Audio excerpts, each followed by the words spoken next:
Good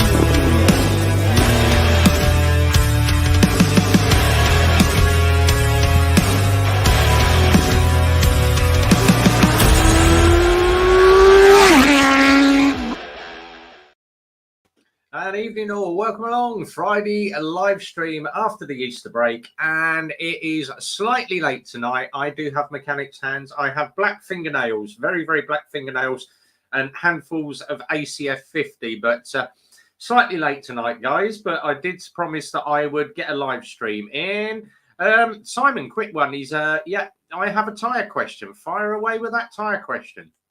As I said before, the link is up. I'm going to put it up one more time for anybody that would like to join us on the live stream tonight. So the link is up for StreamYard. All you need is a computer, webcam. Come and jump on the live stream and become part of the crew on a Friday night, which is where we all hang out. The usual bikes, beers, and the blue bits, which are going to be coming up at 9 o'clock a little bit later.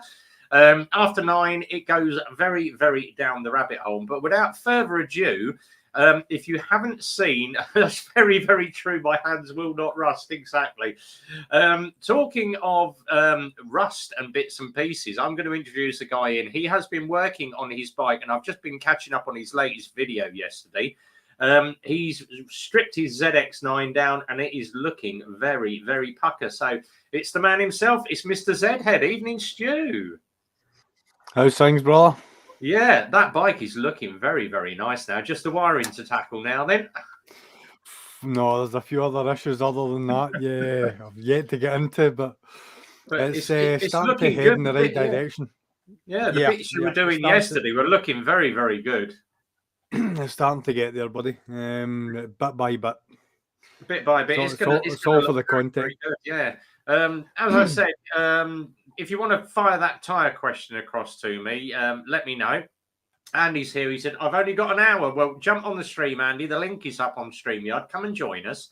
I have a few questions that people have been asking me over the week, and I am going to cover them tonight in as much as I can. And then obviously if Simon jumps in with his GTR 1400, then we can obviously switch across to Simon's. So Simon said, I've got a Michelin Pilot rear tyre. It's done 3,000 miles. What's the best replacement? It's bald now.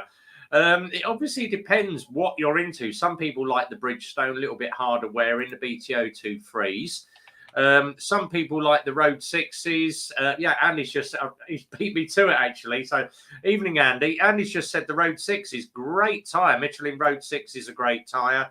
Pirelli Angels are on a really good, if you're into Pirellis, the Pirelli Angels, but I've been Michelin on my bikes for absolutely years. I did like the Road 5s, had a lot of Road 5s on my bike, and they're great, very, very grippy round the corners.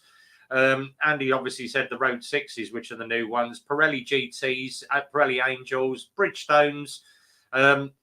Personal opinion, I would steer clear of anything that says Dunlop or Avon. I don't like Dunlop or Avon tyres. Not all that. But your opinions, Andy? I've always had Michelin.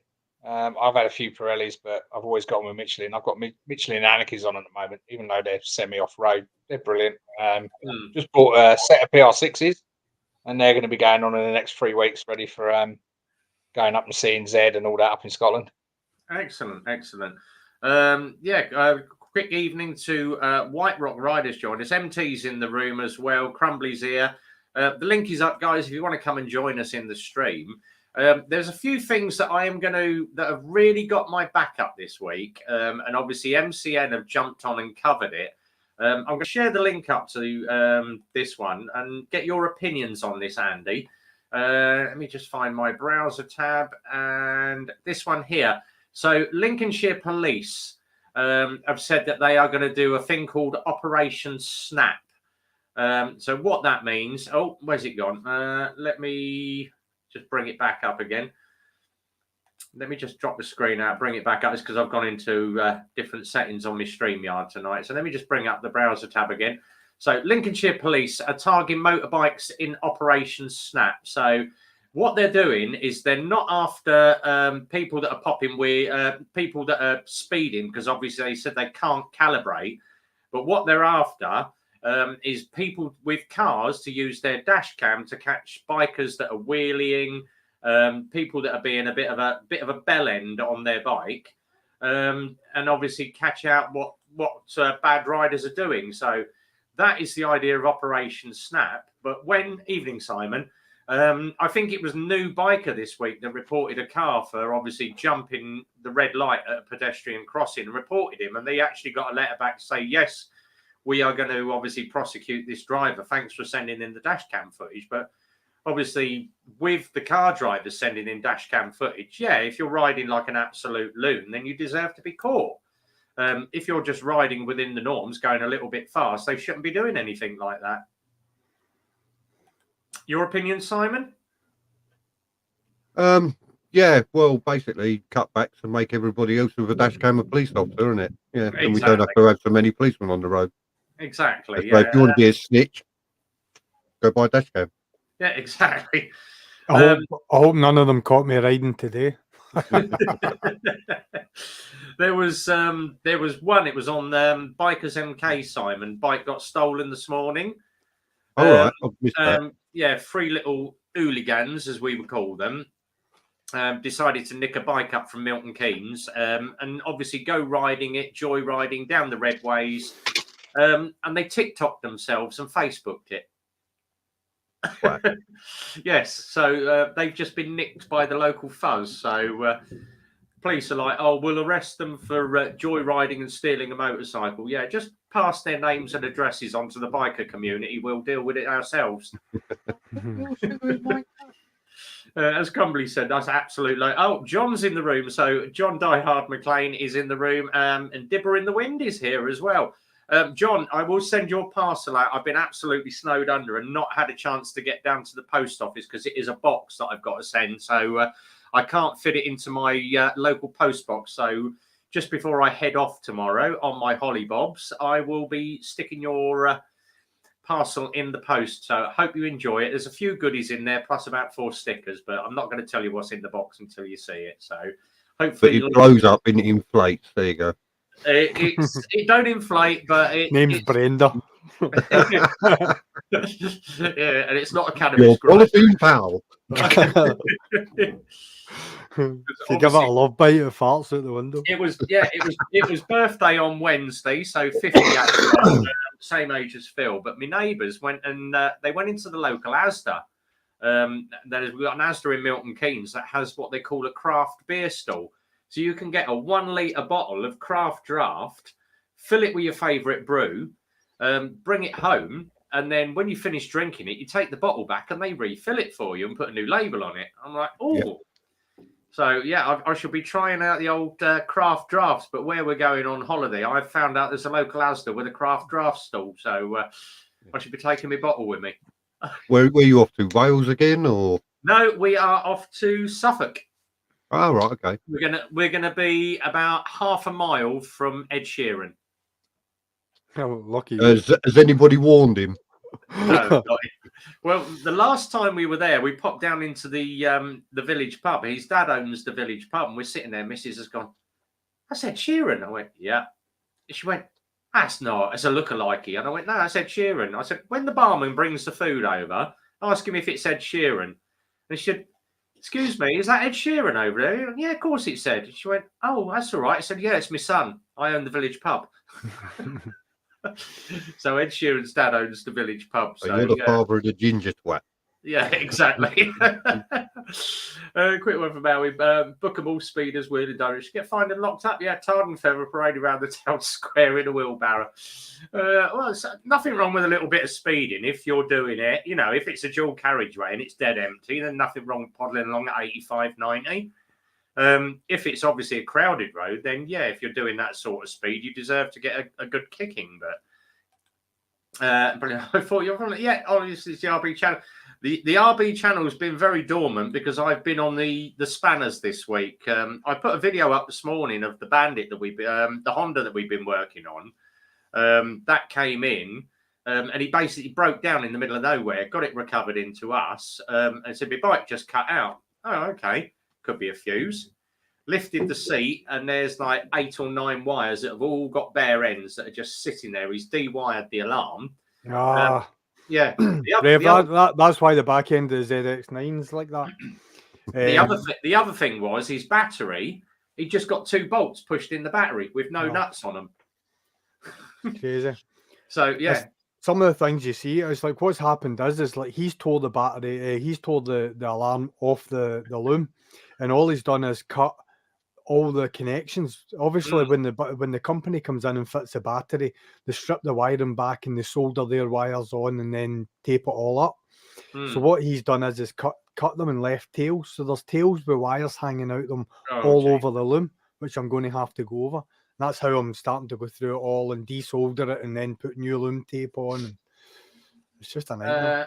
Anyone in the chat room from Dobley Motorcycles by any chance? Not that I know of. We're from Eclipse. And I think most of the other guys around, what's his name's in night. If you look at, it depends on where you're based. If you're looking for a bike dealer, let us know. There are a couple of good sort of Lex Moto dealers around the country or bike dealers. Depends what sort of bike you've got. And, I know most of the dealers in the Milton Keynes area. Good one for Simon, actually. I spoke to Darren about the Valkyrie. Oh, right, yeah. Went to start it. We got it running, but when we went to start it, the starter motor is very, very clanky. And it's a common thing with the Valkyrie engines or the Goldwings engines. If the petrol stood in them for absolutely ages, they hydraulic and throw the starter gear. So obviously spoke to Darren. He said, you're probably looking about 12 to 20 hours to do that, but he hasn't got any time at the moment. Yeah. So we managed to speak to Pete over at Hollands, and he said, I'll take it on, but not for 2 months because obviously it's bike season. Everybody's absolutely out the door with servicing and MOTs at the moment, but it's a big old job. So you want me to do it for you then? If you want to come down and have a crack at it, you're very welcome to do so. We'll pay you for it. I'm really good at taking things apart. Really good. Oh, all right. Can't put them back together for shit, but I'm really good at taking them apart. It's a big job. It's a big lump of an engine and all, isn't it? So yeah. Oh, quick. What I was going to say is, where is Doble Motorcycles? Where is it? Dobley. I think is it Doble or Dobley? Let me just see where Dobley Motorcycles is. Dobley Motorcycles. They are from Brighton Road in Coulsdon. So that's down south, isn't it? Yeah. That's going to be the only one that I know down that area is obviously Hazelmere Motorcycles, which are just round but they're down towards Portsmouth way. Yeah. They're the only ones that I know down there. Something wrong with the Lex Moto. I can take it apart with a hammer. You leave it running long enough, it'll fall apart itself, doesn't it? Yeah. Just so good at putting it back together, though. Quick one from Mark, though. He was asking, what is the procedure on the handover? He's never bought a brand new motorcycle. Couple of things that we obviously... Hand over lots and lots of money, get given a set of keys, and off you go. That's what a lot of dealers do. They, you pay your money, and they'll tell you, come in 3 days and your bike will be ready. There's your keys, sign the paperwork, there's your bike, off you go. We do it slightly different. So it takes us half an hour to do a handover. We're going to take you around the bike, show you the indicators work. It's basically like showing you every function on the bike work. Yeah. Run you through running the bike up, what to do, show you how to do a walk round before you ride the bike each time, checking your tyre pressures, your lights, your chain, all the normal things that you check. And then obviously let you have a little wheel around the yard on it. Just make sure that you're okay with pulling off and then get you to sign the paperwork off. But we are...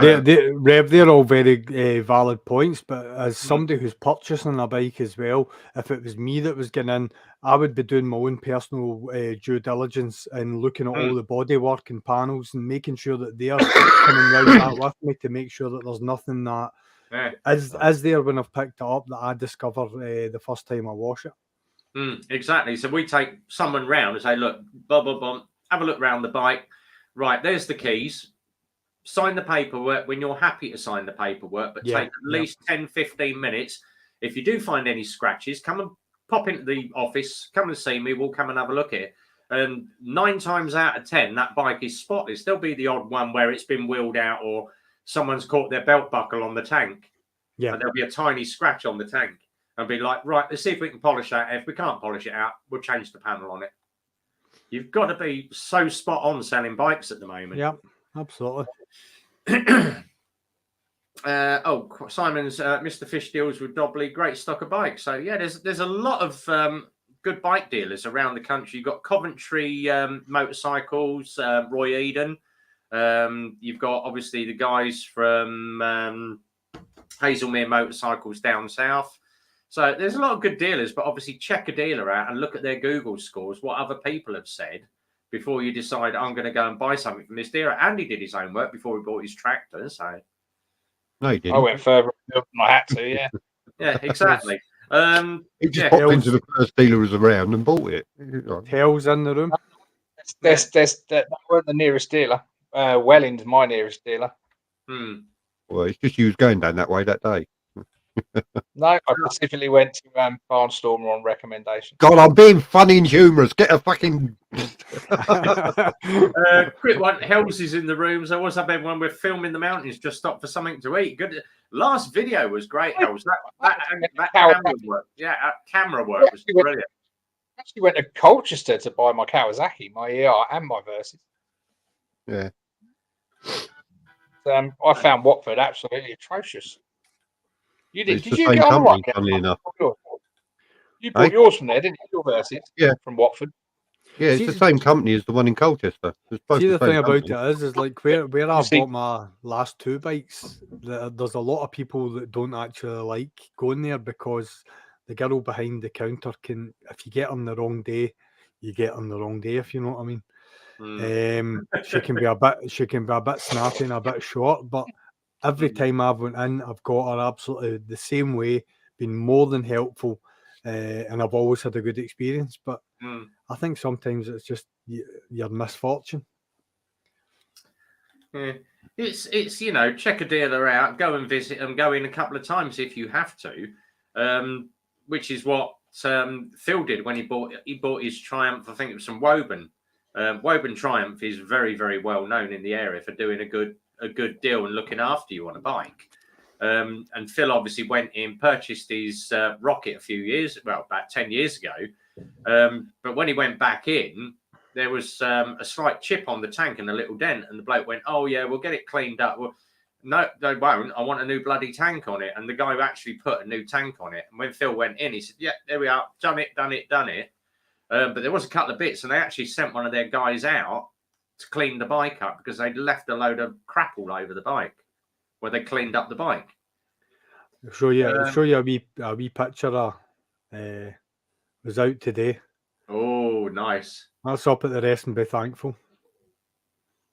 Good view in the background, though. Oh, mate, honestly. You're in the gods. Quick one. Howie, why does it want to see a great deal on a bike on eBay? It's always in Scotland. Very, very true. One from MT said I got my Lex Moto from a dealer in Derby. Local dealer to me was a bit of an arse when I rang. Yeah, some garages can be a bit of arse. They're all, a lot of dealers at the moment. It's all about that, how quick they can take. Because bike season was dead on its arse beginning of the year. And a lot of people are like, just how quick can I get half a dozen bikes banged out the front door and get the next lot ready?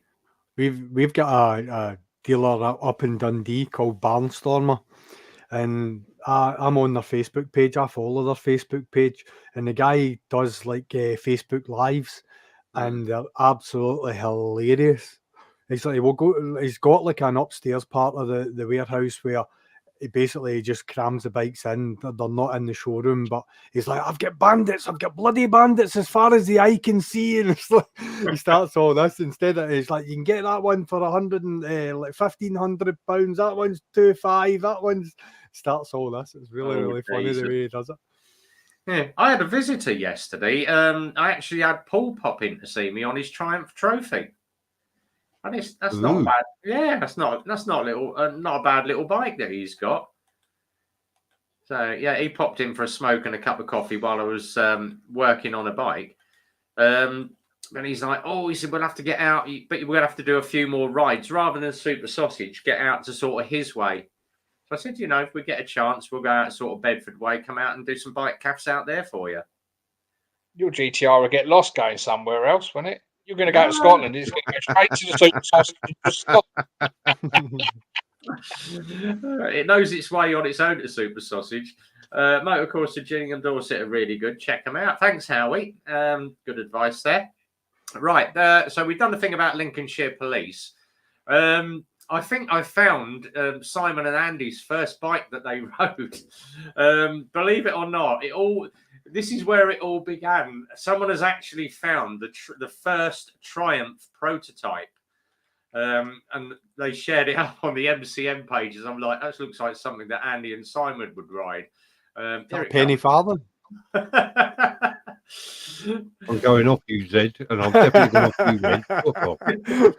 So the prototype Triumph from 1901 has been unearthed. Mind you, that bloke standing behind it, doesn't he look like Rev? Cheers, guys. These glasses, isn't he sorted? Yeah. The other one, and obviously there's a lot going on with Guy Martin at the moment. He's due to start a new show, and everybody is trying to hit the 300-mile barrier. Yeah. So he's obviously got his supercharged Hayabusa, and he's out trying to hit 300 mile an hour. He's hotting up as 5 hot shots close in. Well, you could have done that ages ago. Just bought yourself a supercharged H2R. Yeah. Kawasaki hit that 300 absolutely ages ago. Was it not 300 kph they had? It might have been, yeah. I'm sure it was, because was it not on a bridge or something like that? That was it, yeah. Yep. Because I watch a guy called Ricky Elder. His YouTube channel's called RE Performance, and it's all Audi R8s. He's a car guy, but he runs in the British superbikes. He does a couple of rounds here and there.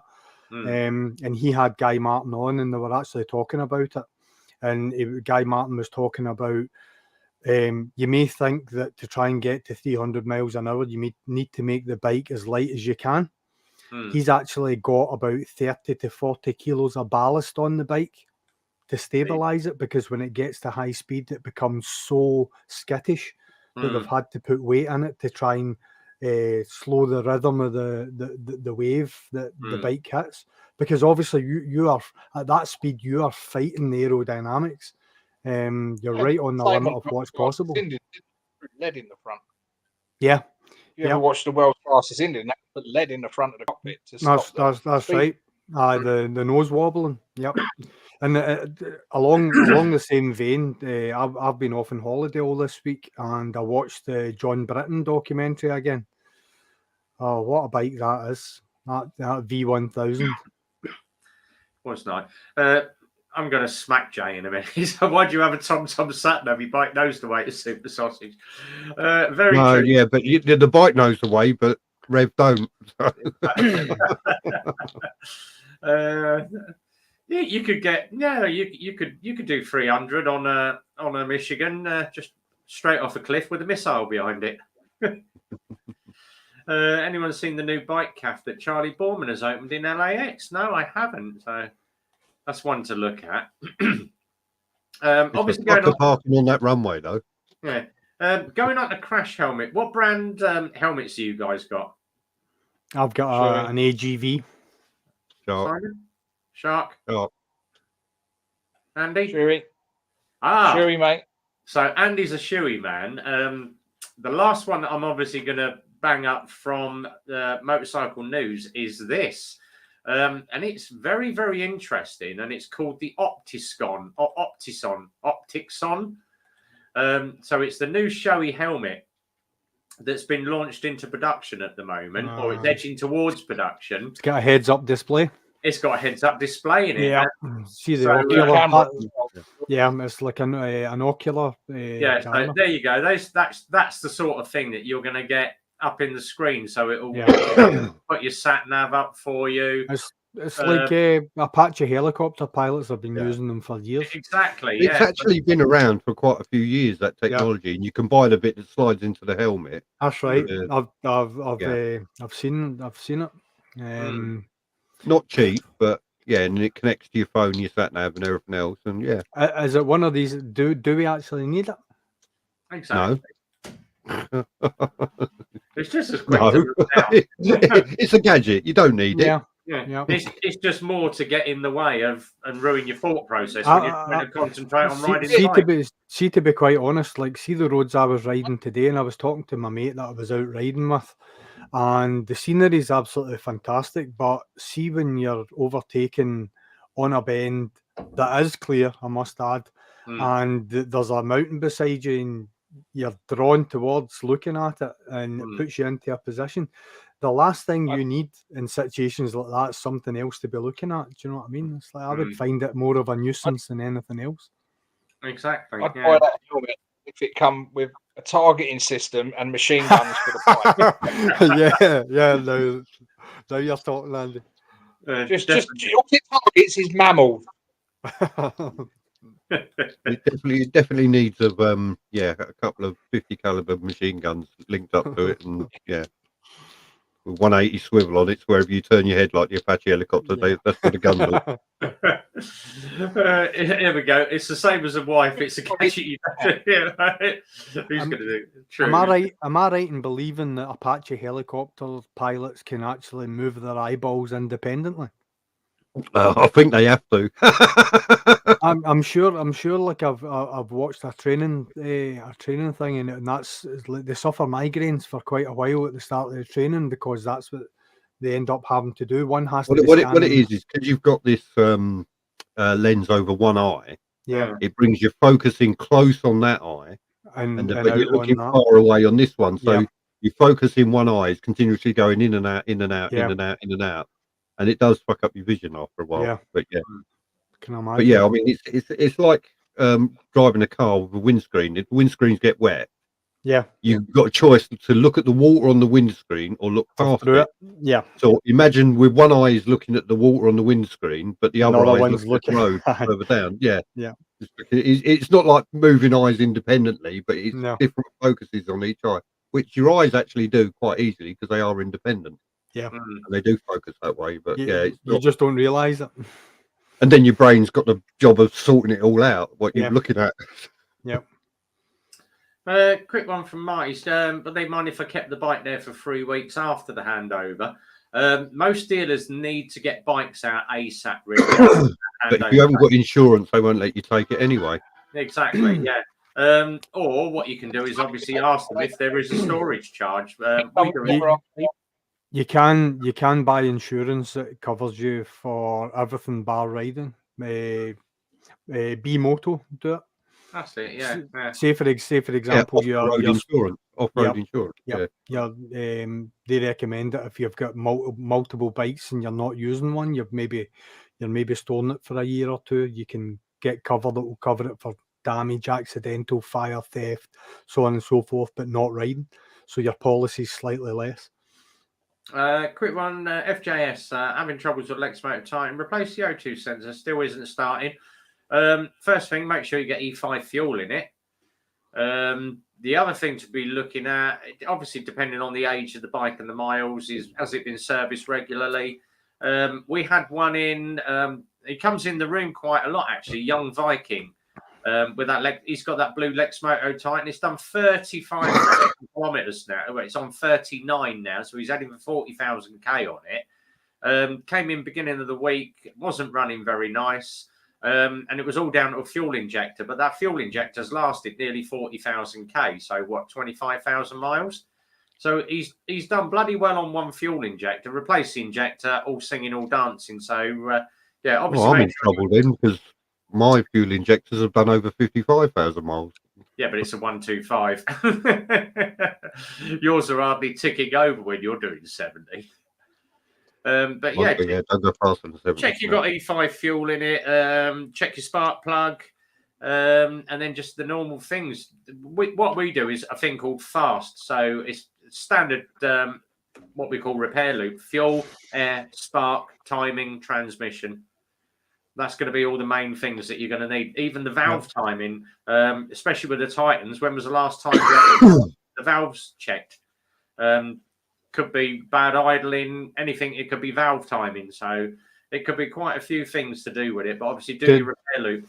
Does Lexmoto have a side stand switch?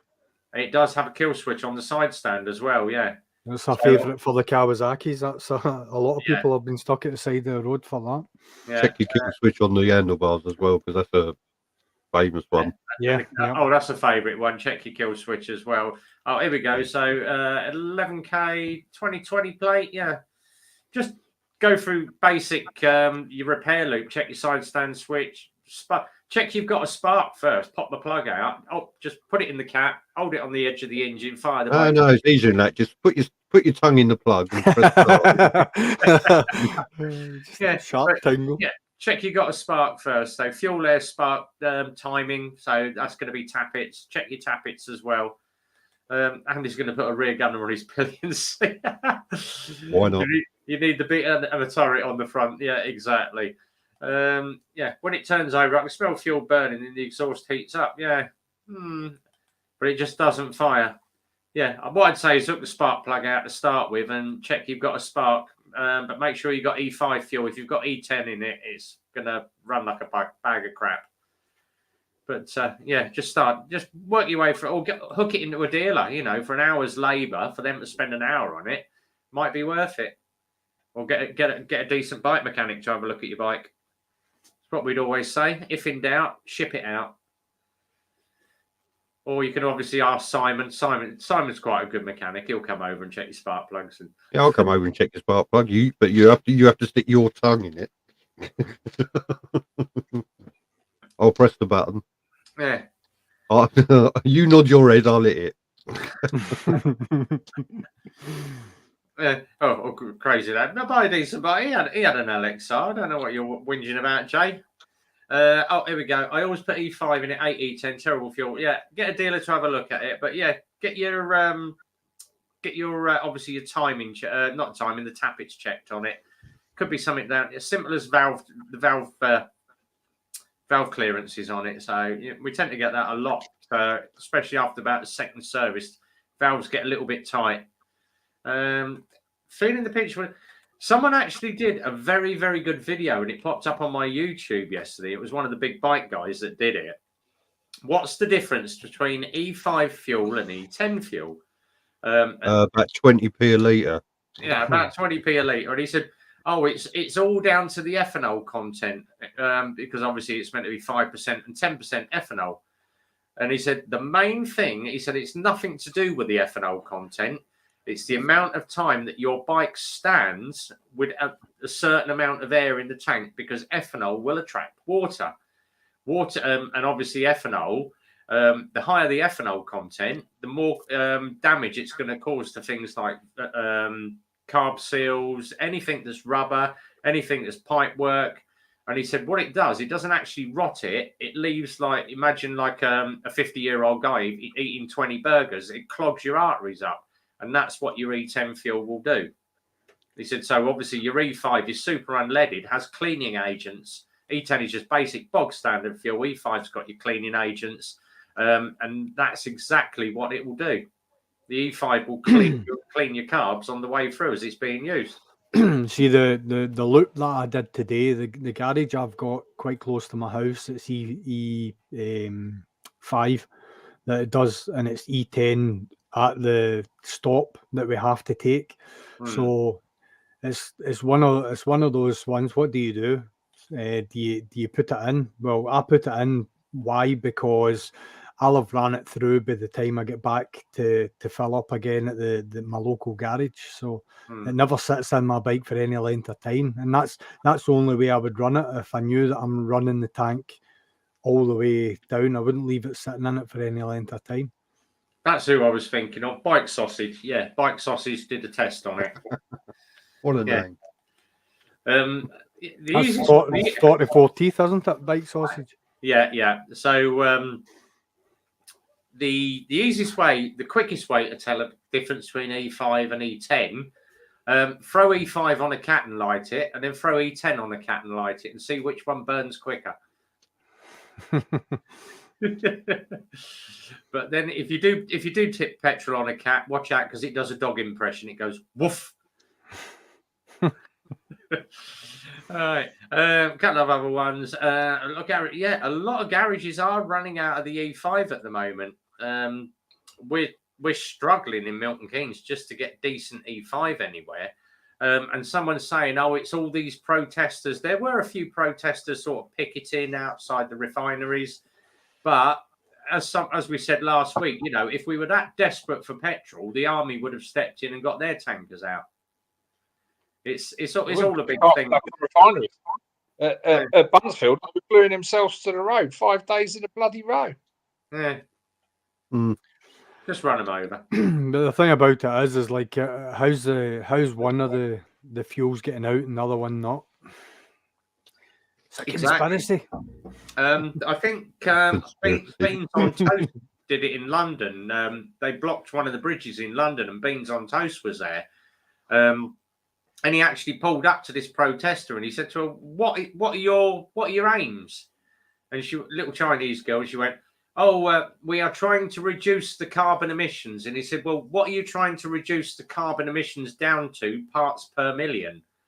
And she went, "I don't know. I'm not a scientist." He said, "Well, surely you should have a target." He said, so for instance, he said, at the moment, the UK, when they tested the quality of the air, the CO2 emissions are 400 parts per million. He said, "So what do you want to get it down to?" And she went, "Well, half of that, 200. And he went, "All right." He said, "Do you know what the actual stipulation is, how and what it is before it's dangerous?" "No, the actual limit is 4,000.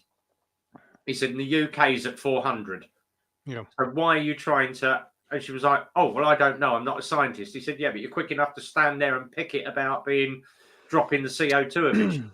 Have you ever heard the you know how when a company basically declares itself carbon neutral? Do you know how a lot of companies are actually doing it? Go on. Have you ever heard offsetting? Oh, yeah. So there's a company that actually buries carbon dioxide in chalk, and they can do that on your behalf. So basically it's the old chalk mines that they're using, and they're burying carbon dioxide within the chalk, and the chalk holds the carbon dioxide. So don't get me wrong, you have to make concerted efforts to get your carbon footprint down as far as possible, and this just helps you get to the point where you can declare yourself carbon neutral. But they're paying these companies this money to do this on their behalf. So it's when a company declares itself carbon neutral, you have to look very closely as to how they're doing it. Yeah, they cheat. Crumley says it is cheating. Yeah, that's how they all do it. That's how they do it. Yeah, exactly. 100%. But I thought carbon dioxide was meant to be good for the trees and the grass and that. There's a lot of companies, they plant a lot of trees and that sort of thing, don't they? To offset their carbon and Go plant they a few do a more. balance of that with it. I mean, a lot of the airliners do it and that as well. Yeah.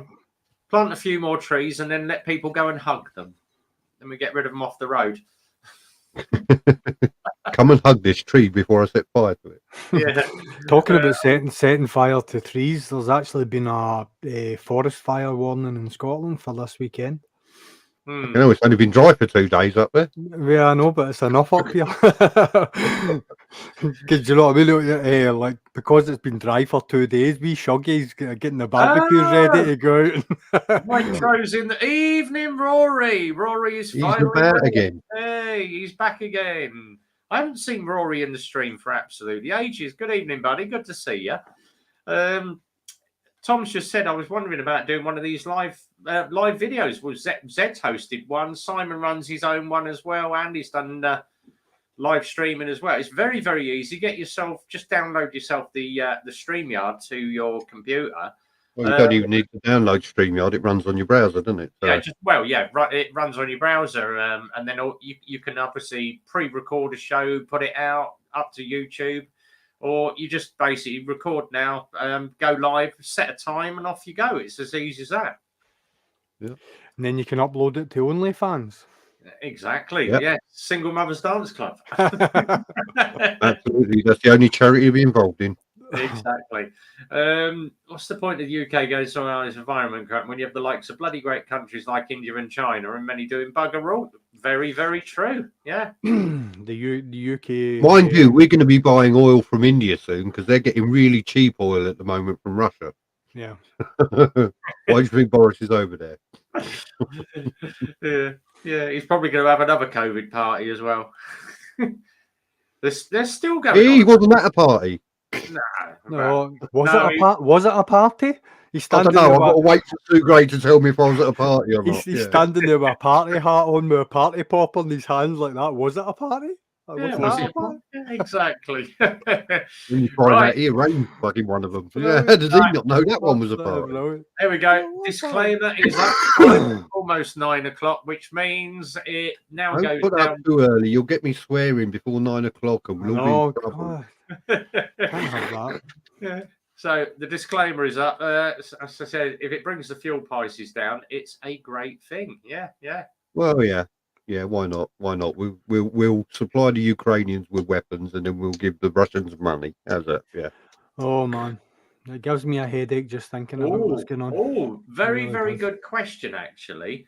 Could you let me know if my mopeds fail on the if my moped fails an MOT because the throttle? It depends on how much the throttle sticks.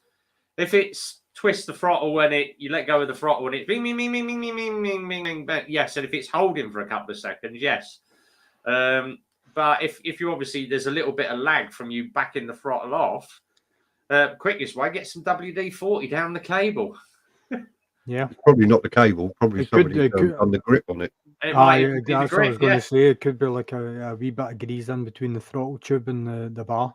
Yeah, that happens quite a lot when people change the grips, doesn't it? They get the glue stuck underneath the plastic sleeve, the throttle, and all sorts. I've done it. I don't know if you watched my video on my grip change of the ZX9R. I don't use glue. I use hairspray. Always have done. Good. Yeah, hairspray. Always have done. Yeah. Yeah, that works very well until you start using heated grips.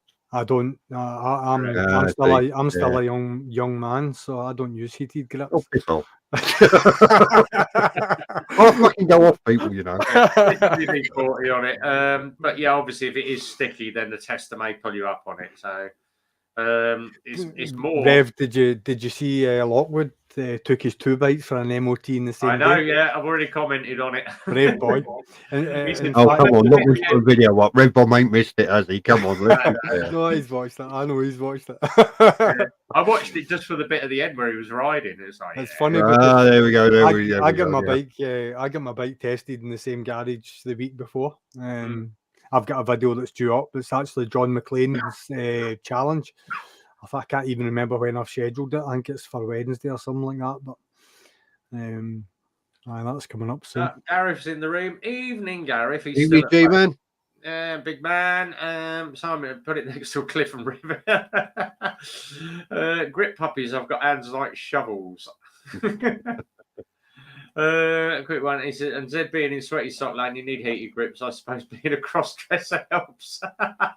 Oh. It's a kilt, not a skirt. Listen, there's nothing wrong with summer in Scotland, by the way. It's the best day of the year. Yeah, round about June. Yeah. Excellent. Oh, I've lost my train of thought there. Oh, yeah, here we go. You're a fair weather only rider. That's why you have the heated grips. Well, you don't have the heated grips.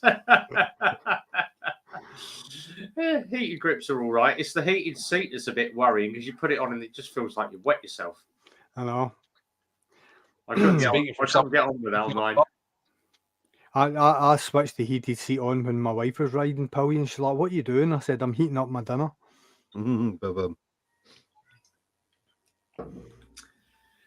Oh, no. Right. What was it I was going to say? You've completely lost my train of thought there. Oh, that was it. It was Airship Vlogster did the run with his camera, the 360. It's a great shot.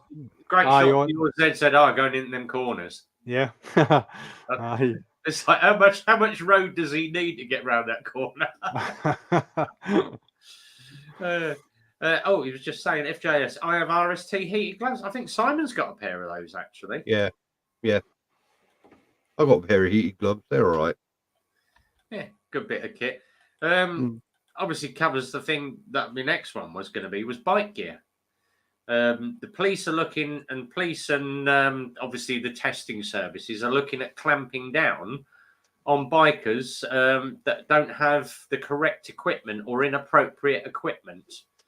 So obviously, if you're out and you're on your bike in a pair of jeans, pair of trainers, and a t-shirt. Well, no, I'll tell you what. That's where you're going to fall up, because a pair of jeans is the minimum requirement. Yeah. So if you're wearing jeans, you're covered. What if they're Kevlar? T-shirt, not so, but yeah. Yeah. Or say a pair of shorts or flip-flops. Yeah, Spanish safety gear, shorts and flip-flops. Yeah, no t-shirt. Exactly. So yeah, I think you end up going down a rabbit hole with that, do you not? Yeah. Because it's everyone's own free will, as it were, as to what they want to wear. You see, my latest video, I take I thought it was the CBF 600. It's not. It's the 650 version. That was the one that had the electrical issues. But it was so hot yesterday that I actually went out. I just stuck on basically like my padded jacket that I've got with my armour in it. So I got open shirt, basically arms on show, but I've got my gloves on. And as I said on the video, I said I am going to get absolutely hauled across the coals, because I always say all the gear all the time. But I was only doing 45 mile an hour, nice and steady, taking my time. And I've still got one text message this morning. Oh, you were out on that bike. You had your bare skin showing. What if you'd have come off the bike? It's my own responsibility. The main thing was my main internal organs were covered with a padded jacket. So yeah, I'm going to scrape my arms, but at least my body is protected. And I had the gloves. The first thing you're going to put down when you come off a bike is your hands. So I don't go out anywhere without a set of gloves on. And how much money are you going to have to spend on a set of gloves for your hands, even not to get injured with a good set?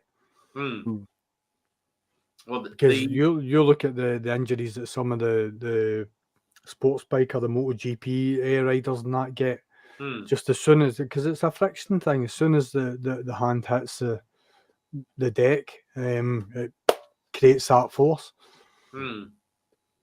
Exactly. I think it's very hard. It's going to be hard. How are the police going to? I mean, how are they going to implement that? How are they going to stop everyone that's? I just don't get it. They're not. They're not even going to be able to make it law.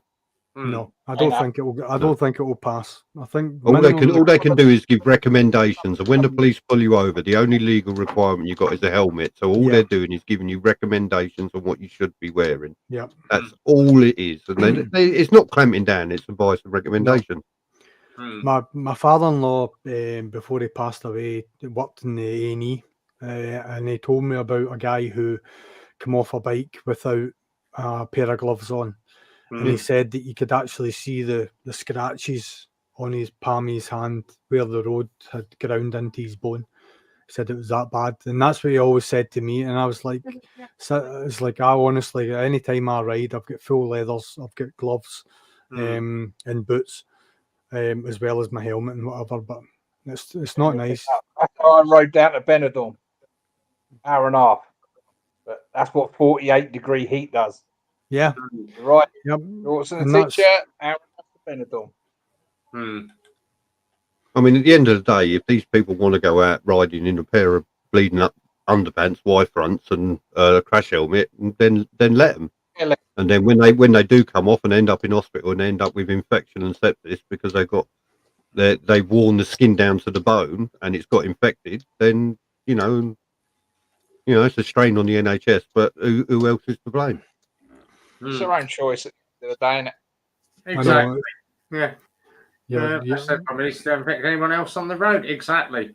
And you see so many of these youngsters, and they're flying around. They've got a pair of shorts on, a t-shirt, and that's about it. And nothing at all. Two words for it, and that's natural selection.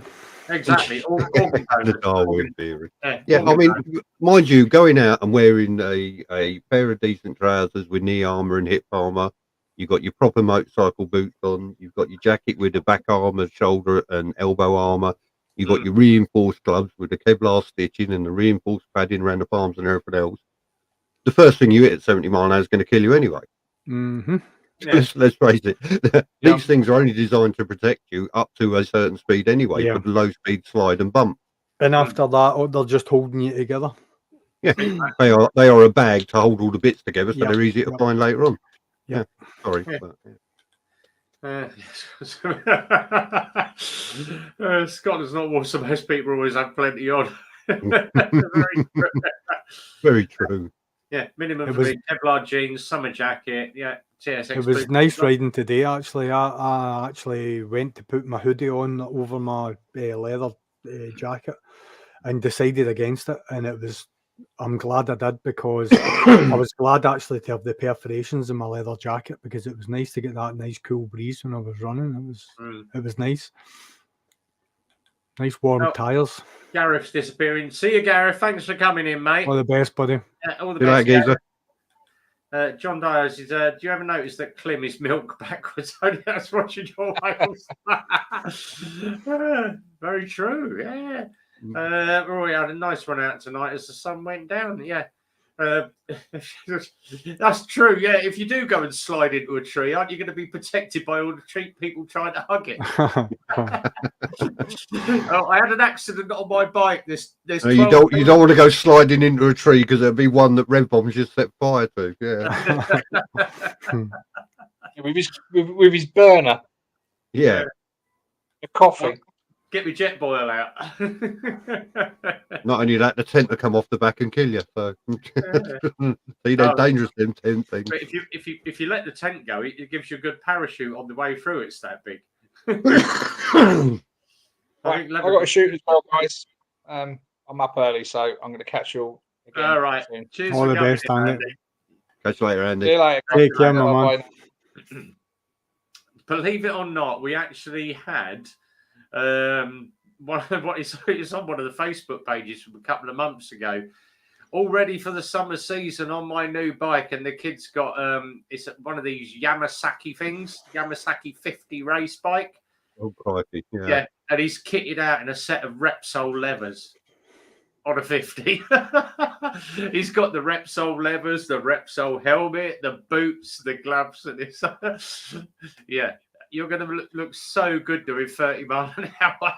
Wow. But I can't knock him for it. Sorry. Have you ever seen these companies that advertise that we'll make leathers for you, custom fit, and with all your channel name on it, and so on and so forth? Yeah. What's your thoughts on them? No. I had someone approach me on my Instagram, and he said, do you want a cartoon of you and the bike? And I went, all right, how much? $70.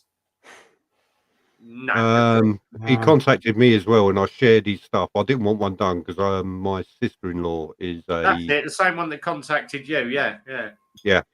Because I said I'll share it. I don't want one done. I'll share your information around. I didn't ask him how much. $70. $70. My sister will do it for less, I'm sure. I'll buy my niece something nice, and she'll do one for me. You see, Gusto and Lane did mine. I got mine free, but they do their bobblehead for 30 quid. What are they doing just now? Because I haven't seen them producing any content for a wee while. Carlos has been rebuilding the bike, so they've still got the two Repsol Hondas. Right. They're looking to get back into it in about 2 weeks' time. Oh, good. And they said they will be doing some live streams as well. So they're still out in Spain at the moment. They're living it up, aren't they? They're living the good life. Lucky buggers. But yeah, they're still going. Tyre price is going up too. Shut the price for Pilot Sport 2 CT. Good tyre. Don't buy Pirelli Angels because they've gone through the roof at the moment. 220 quid. No, 170 quid. What, for the rear? For the pair? Oh, bloody hell. Well, tell me where you got yours, because mine was 220 just for the rear. Give Darren Spears a ring. Ah, right. I shall speak to the man then. I had 2 tyres put on mine before I went down to Cornwall and fitted. It was less than what you'd pay for one. So there you go. FJ, do we repair bikes that weren't bought at our dealership? Yes, but it is chargeable. So yes, we do repair other people's bikes. Had one in. Oh god, this will crease you upside. Do you remember the little white Vitty that I was doing about four months ago, shining it all up because the guy had crashed his Titan and he bought this little white Vitty. Yeah, he's crashed the Vitty now. Excellent. He's consistent then. He's consistent. He said, I went to pull the back brake and the back brake locked and then it didn't and it carried on going and I laid the bike down and I went, all right. He pulled the back brake that hard that he snapped the brake cable. He stamped on it then. It's the it's on a. Right. Yeah. That was a worn cable. I guarantee you that was a worn cable. You're not going to just pull that and snap it. That was a worn cable. Yeah, got to have been afraid. But he snapped it, and he said the bike carried on going. I said, "Did you not think of using the other one on the front?" And he went, "No." He said, "Because I was too busy watching the curb and the tree coming up." Actually, like where I fill up before I go out and I run, my local garage, I had a wee moment in the forecourt, and what happened was I'd paid for my fuel back on the bike, and I'm always conscientious of the fact that my bike's sitting where there's diesel potentially been spilled and whatever, so I'm always very careful when I go out, and I always make sure that I've ridden for a little while before I do any sort of serious sort of leans or whatever in corners, because obviously there might still be stuff on the tires. And I got to the side of the forecourt and a guy had jumped in his van and nipped round the back, and as I'm going round, he just shot straight out. He never even looked. He just come straight out because he was coming on to the same part that I was. And I had the whole bike slid because I obviously pulled the front and the rear at the same time. But I was like, what is it you're doing? It's like he never even slowed down. It was coming out a blind corner, and I wasn't going fast, obviously. I just pulled out. It was still even sorting my leathers and stuff like that. But you're like, yeah. As I say, giving the licenses out in cornflake packets now. The standard of driving has dropped, and I think that's because, I know it was a long time ago before anybody says it. When I passed my test, you didn't have anything to distract you inside the car. Yes. And you looked out the window if you was going somewhere. But now there's so much going on in the car, you don't even have to look at road signs, because your sat nav or your mobile phone's going to tell you which turning you want to take, which way you want to go. The car will even tell you what the speed limit is. And people don't actually look out the window of the car anymore. No, I think it's getting to the stage we're in a sort of transition between us driving the cars and the cars driving themselves. I think that's where we find ourselves. Too much going on inside the car to assist the drivers to make it easier for them. That they don't need to look out the window. They just need to be there as steering wheel attendants. Yeah, I've said long. We had one of the new Volvos in, Simon, and Phil said to me, he said, "Oh, can you just get it off the yard and put it up at the beginning of the front of the MOT bay for me?" Yeah, all right. So starts it up, little turning knob to start the car, press the electronic handbrake, pops it into reverse. It's an automatic. Boom! Dirty great screen appears right in the middle of the dashboard with a 360 like drone shot. Yeah. And I'm looking in the mirrors. And I'm like, and Phil went, "It's got a center console," and I went, "Yeah, I don't trust that. I want to use my mirrors." See that there was a guy, there's a boy in my work, and he's got I think it's one of the a Kagoo or Reynolds something or other, one of the people carrier things. And he's got the very same thing, and it's like a reversing camera. This thing's got 3 cameras, and it makes up the one part of the one sort of image of the 3 cameras. So he reversed back towards one of the other boy in the works car. Now David's looking at his cameras, and he can see that there's a clear daylight between the bumper and the car behind him. But the next day, the boy who was in the car behind him was like, "What are you doing? You nearly hit my car." And he said, "I was nowhere near your car." He says, "I was looking at my rear view cameras and I was nowhere near your car," because he's obviously got the bonnet and then he can't see down the front. And this is what's happening. Is I think we are starting to rely on technology more and more. Well, you wait until these new wing mirrors start going wrong, which they already have started. The cameras and the wing mirrors, and lorry drivers are already complaining about them, because when they used to look in their mirrors, especially when reversing, if they wanted to adjust the view, they'd sit forward and backward, and that gave them more view. Yeah. Now they do that, and it doesn't change because it's just a fixed camera. Yeah. And also, when these cameras get wet, the picture is absolutely awful. You know, so, and cars, I've seen a few cars out there this week with them on, and yeah, they don't.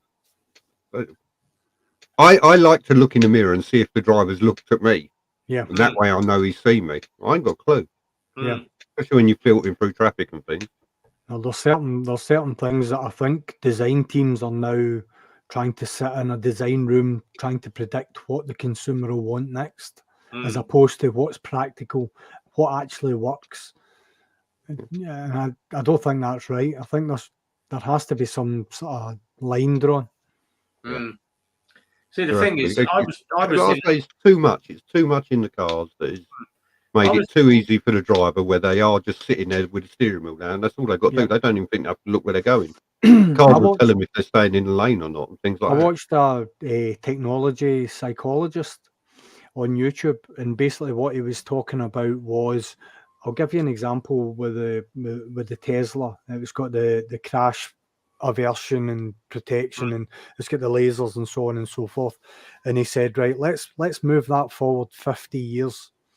You move that forward 50 years, we don't need traffic lights, we don't need roundabouts, we don't need anything, because these cars will be able to pass each other by within millimeters at speed and avoid each other.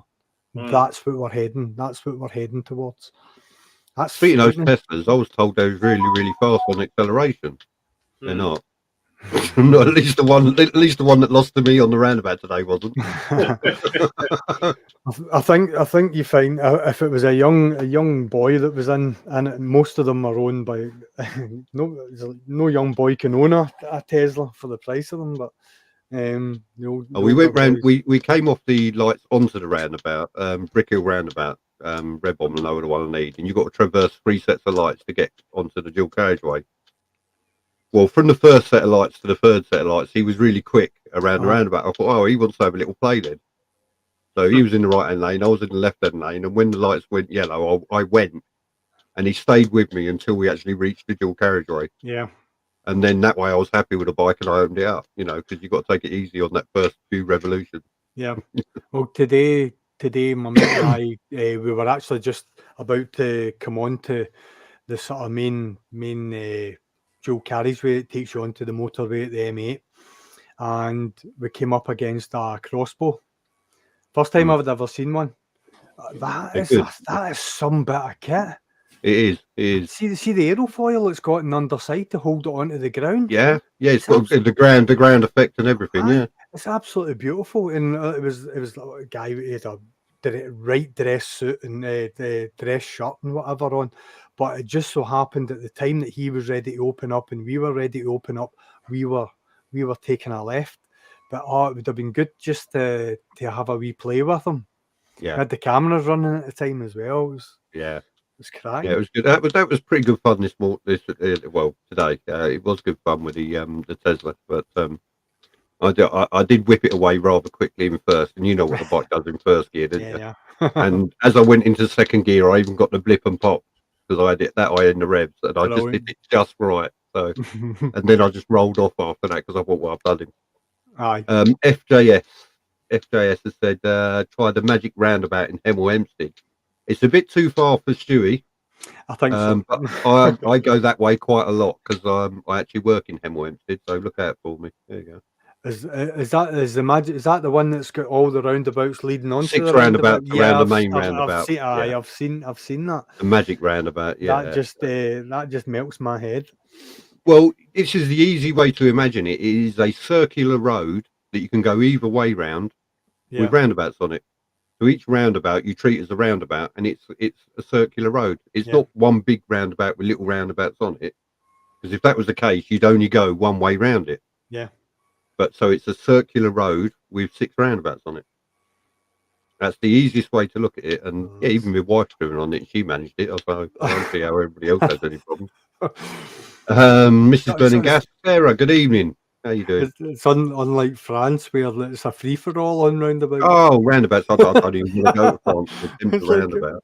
Who's giving way to who? It's like nobody cares.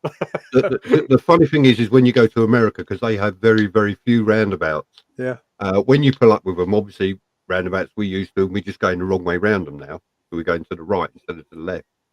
The amount of American drivers, when they pull up at them the first time, they stop and they're like, I don't know what to do. What's the rules here? Yeah, follow the English man. When is it you're going over to America, Simon? I know you were going over this year. Yeah, I'm going over last week, September, first week of October. I'm going to be in Orlando. Excellent. I'm going to try and take as much of me cameras and things and clamps and what's it so I can take with me and get some footage because I'm going to rent a Harley out there. So. Oh, nice. I want to ride from Orlando to Key West, Florida Keys. I want to do that. It's on my bucket list. The 1 year I was going to do it was the year that Hurricane Matthew landed, so I wasn't going to get south in Florida. So yeah, no. Magic Roundabout's great roundabout though. I think that's brilliant. Yeah. It's a circular road with 6 roundabouts around it. That's what it is. Basically, yeah. Stop in Milton, 27th of July for a coffee on the way up the Wild Bad Weekend. Yeah, pop into the garage. When is the 27th of July? What day is it? It's just after the 26th, before the 28th. Sorry, I like to be helpful. 27th of Wednesday. I shall be in the garage. Pop into the garage and say hello.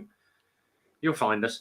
Actually, 27th is bike night, so we'll be at the White Line in Dunstable. So. Oh yes, yeah. I might come down for that one actually. Yeah, you've been promising that for over a year now. I know. I've not seen you once. It's because it's not the super sausage, isn't it? Tell the truth. No, it's finding time to actually get out and do something. If you, I haven't put the photos up yet, but you did see that BMW that I was working on, the R65. Don't think I did. No. No, it's a very, very nice custom R65. Let me see if I've got a photo of it. I don't think I have, but it's. I've got a full video due to come up very, very shortly. Oh, there we go. So yeah. Oh, I've actually got a video of it. Me and Phil had to shoot the video for the customer. So let me just pop that up. That's a very good crazy dad. There we go. So this is the R65. All right, yeah. So very, very nice. He's bought some really, really short. They're basically like cherry bomb pipes.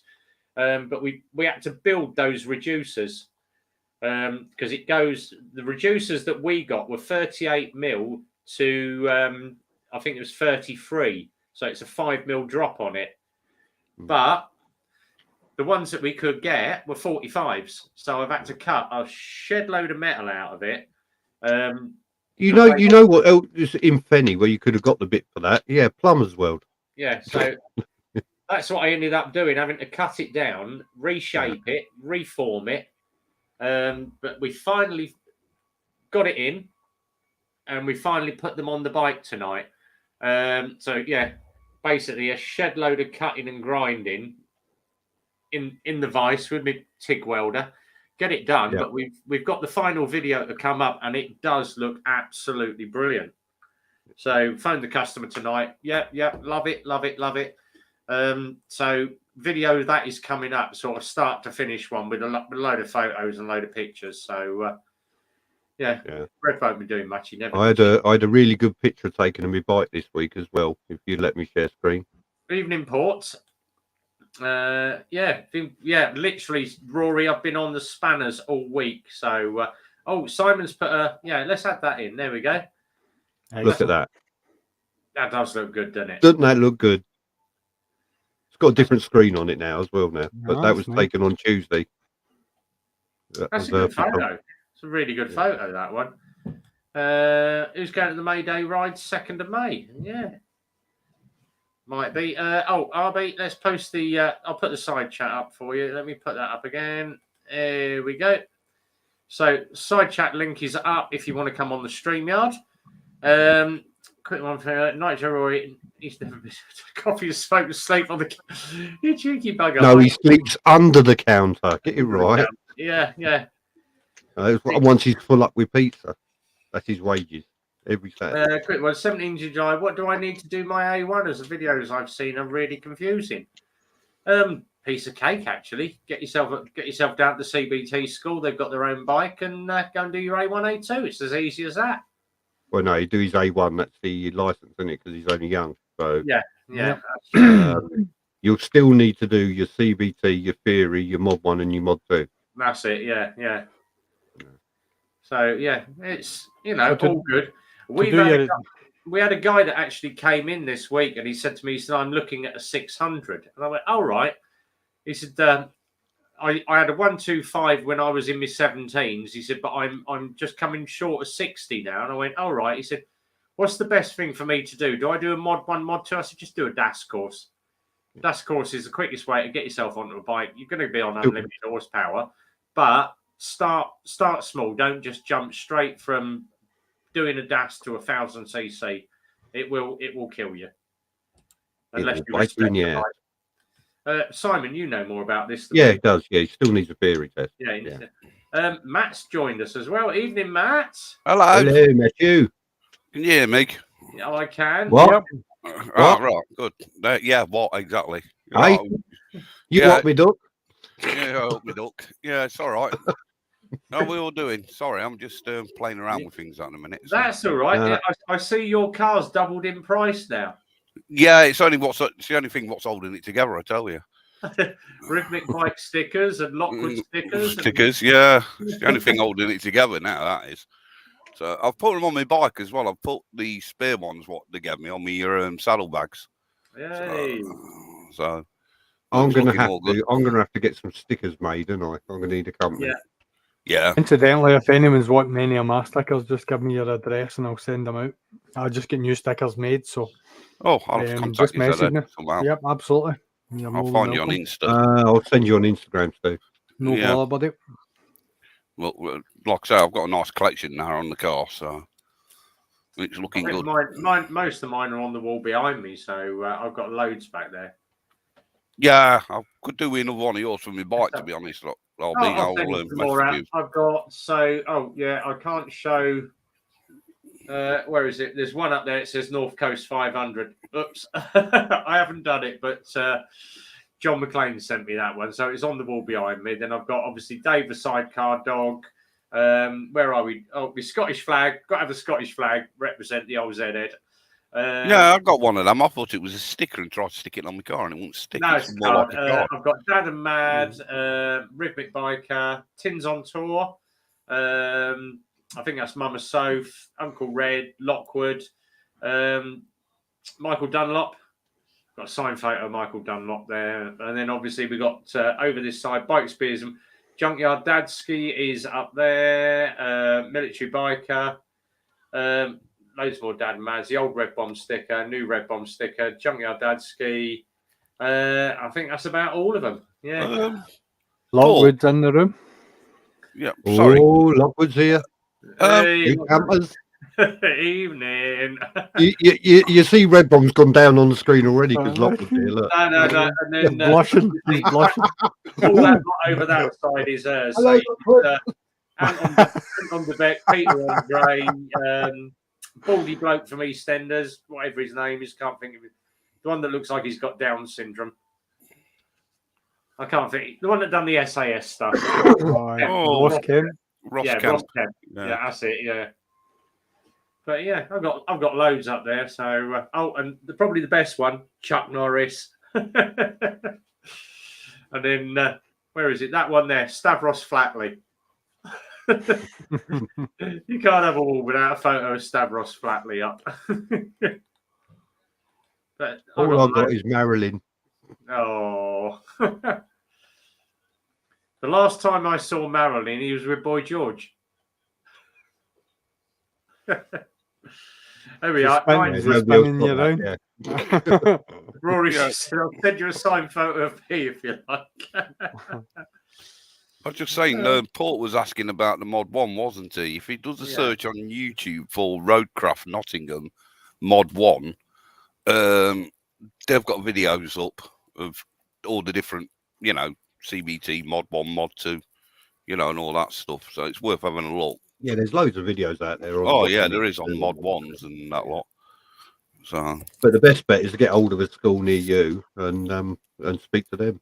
Yeah, because when I did my CBT, Lex Motor, I've actually got videos up of, you know, every step of doing the CBT, which I watched before doing mine. So I had a rough idea of what I was doing. So, but there is loads out there. Yeah. There's a lot of good videos of people crashing in the swerve avoidance. Yeah, people like me falling off his bike as well, you know, at 8 miles an hour. I don't even think you're going that fast, was you? There was a lot of biking schools didn't like that swerve avoidance because of the very thing, because people were snatching the front brakes because they knew they had to stop in that box. Yeah. You know how many times I've seen ambulances at testing sites because of exactly that. Yeah. And I've seen destroyed bikes because of that as well. So, yeah. It's like all the sort of bikes around our way, they've all got the full stunt bar, crash bars and that on them now because of that very thing. A1's Mod 1, I think, and then Mod 2 is the A2, isn't it? The full license. That's it, yeah. What would be really upsetting is dropping an MT-07 when they were out on a big bike lesson. John? Yeah, I saw John McLean dropping that MT-07. Yeah, point the right way. Point the right way.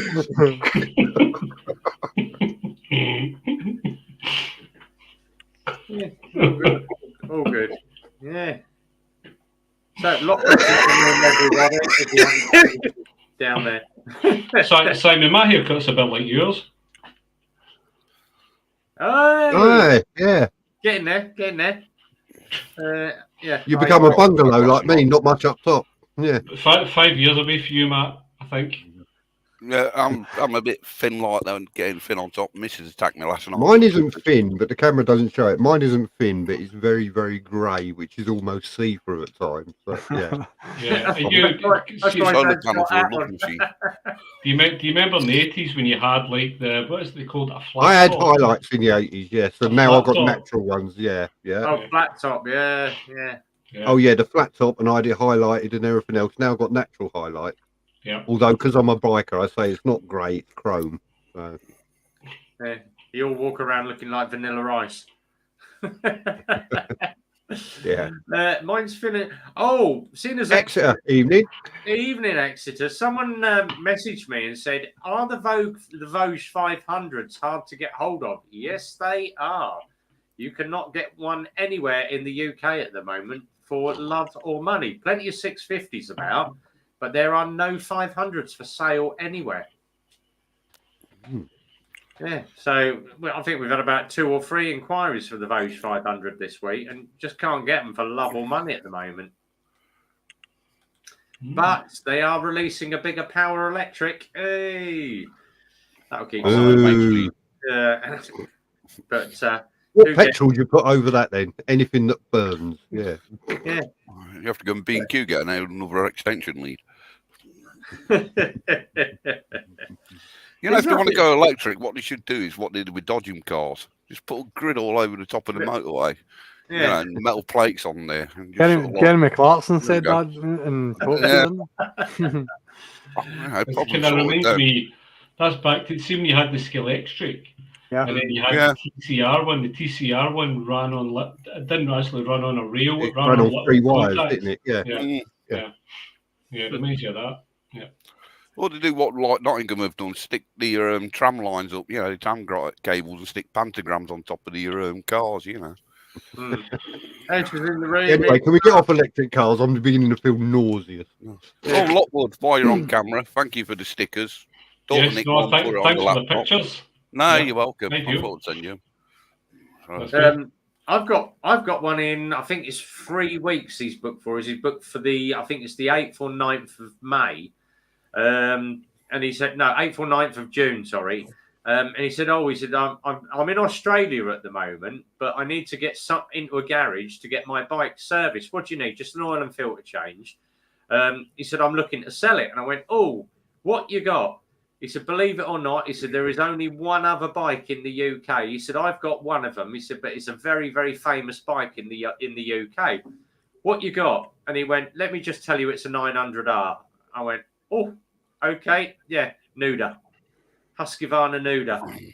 He said, I've only seen my bike twice on YouTube. He said, one is 2 wheels and a ponytail. I went, yeah, nowhere.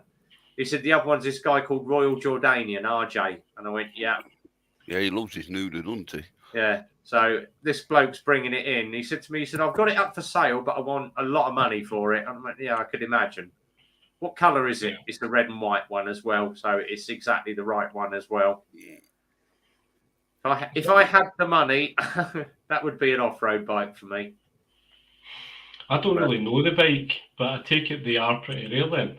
Oh, they are. They're like rocking horse poo at the moment. They're not even on eBay at the moment. You can't find one for love or money. Let's pop a photo up of it. There we go. So let me share this screen up. Secure browser 900R. Husqvarna, are they a chainsaw manufacturer? Is that the? Yeah, they were actually, but they did a hell of a lot of motocross bikes in the 80s and 90s. But that's the 900R. What a piece of equipment! It's got no. That seat just looks so uncomfortable. Yeah.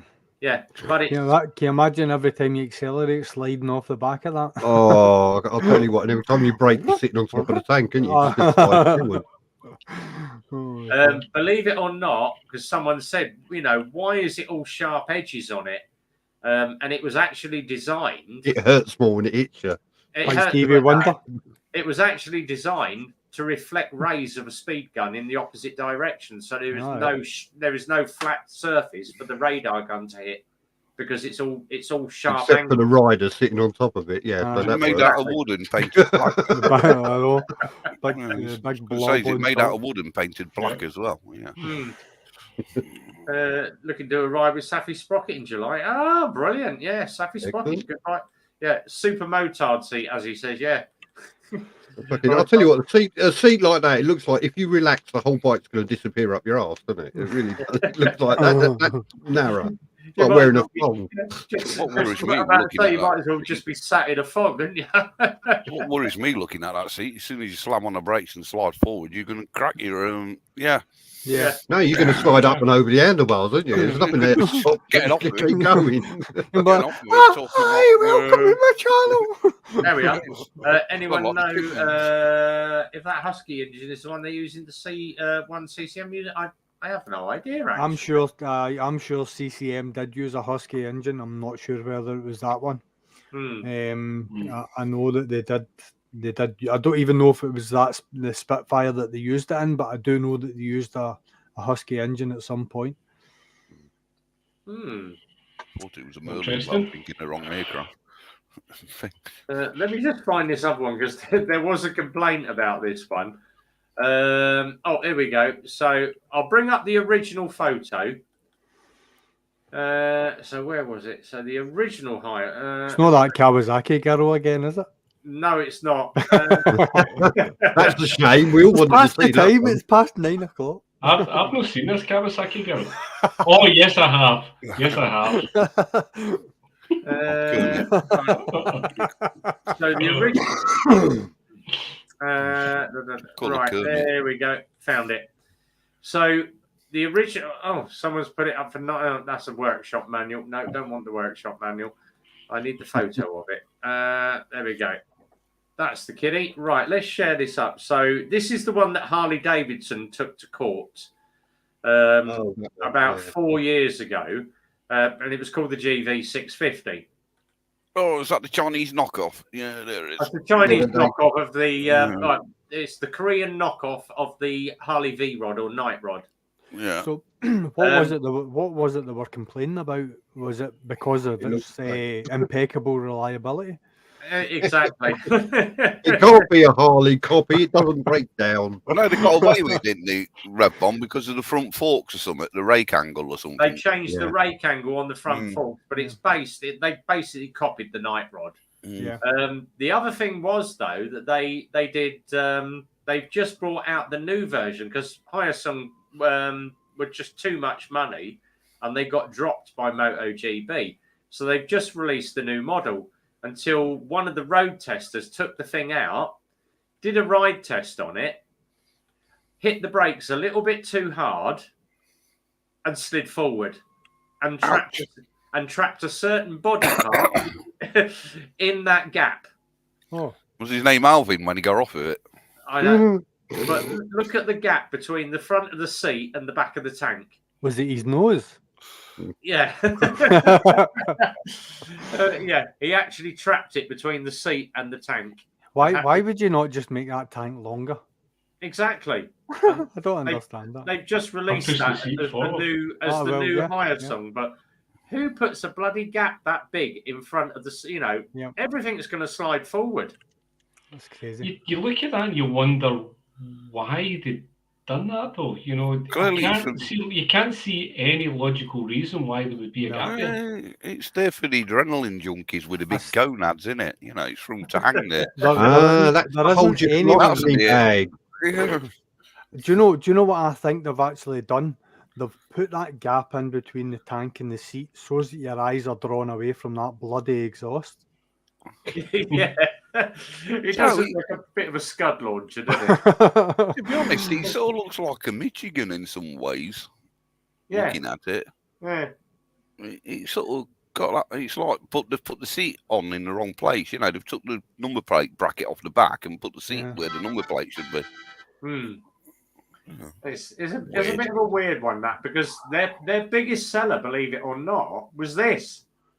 And that was probably one of the best-selling sports bikes, V-twin, 250, 125, 250, and a 650. We sold shed loads of the things. Yeah. They were such a good bike, and they're still going strong, and then obviously they bumped the price up because they just wanted more money, and MotoGP dropped them. But it's, there was Hyosung, there was everything's coming out.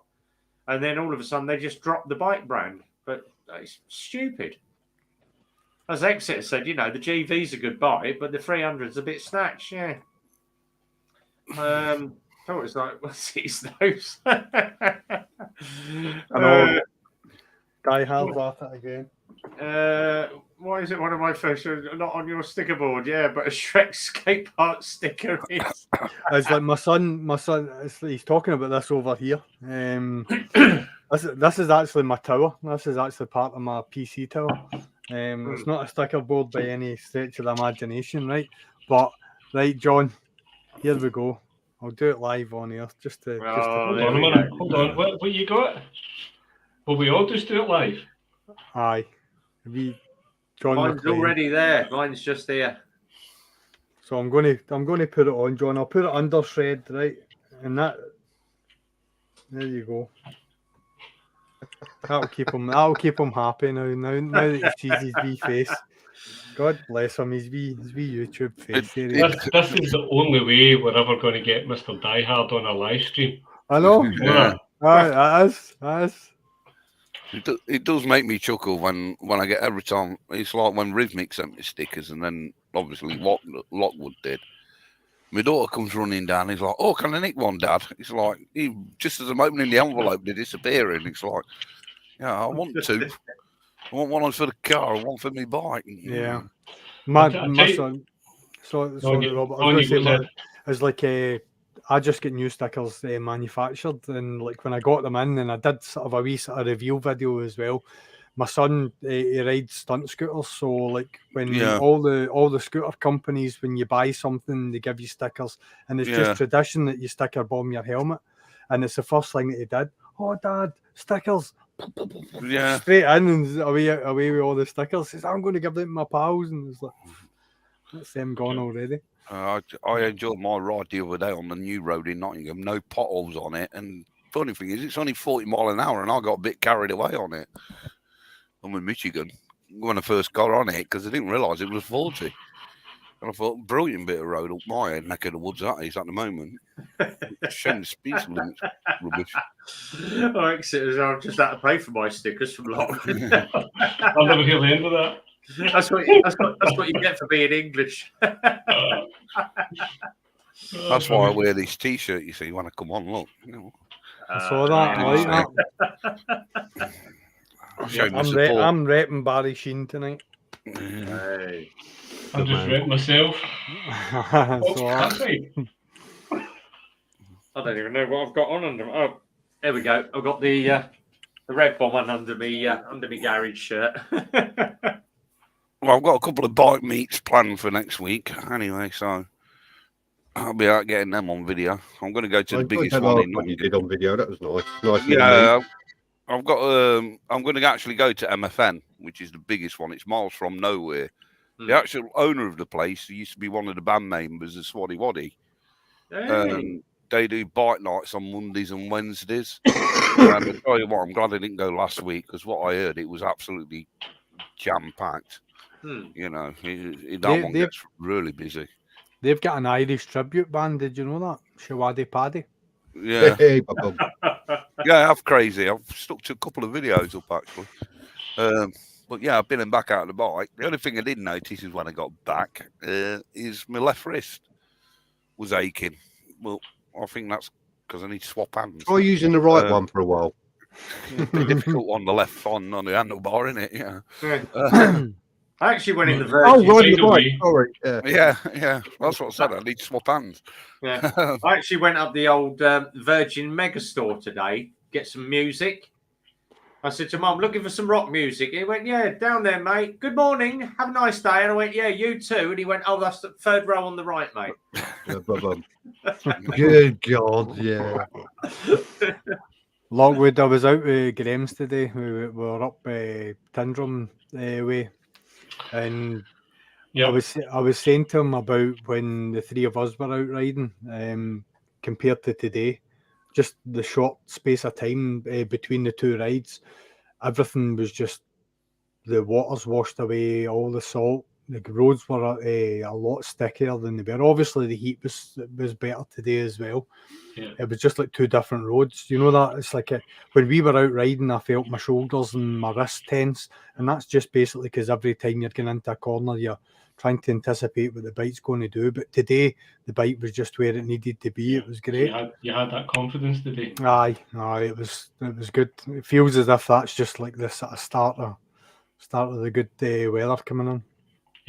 Yes, that's good. I think as well, see when it's really cold, you do tense up anyway. You're not comfy on a bike. Yeah.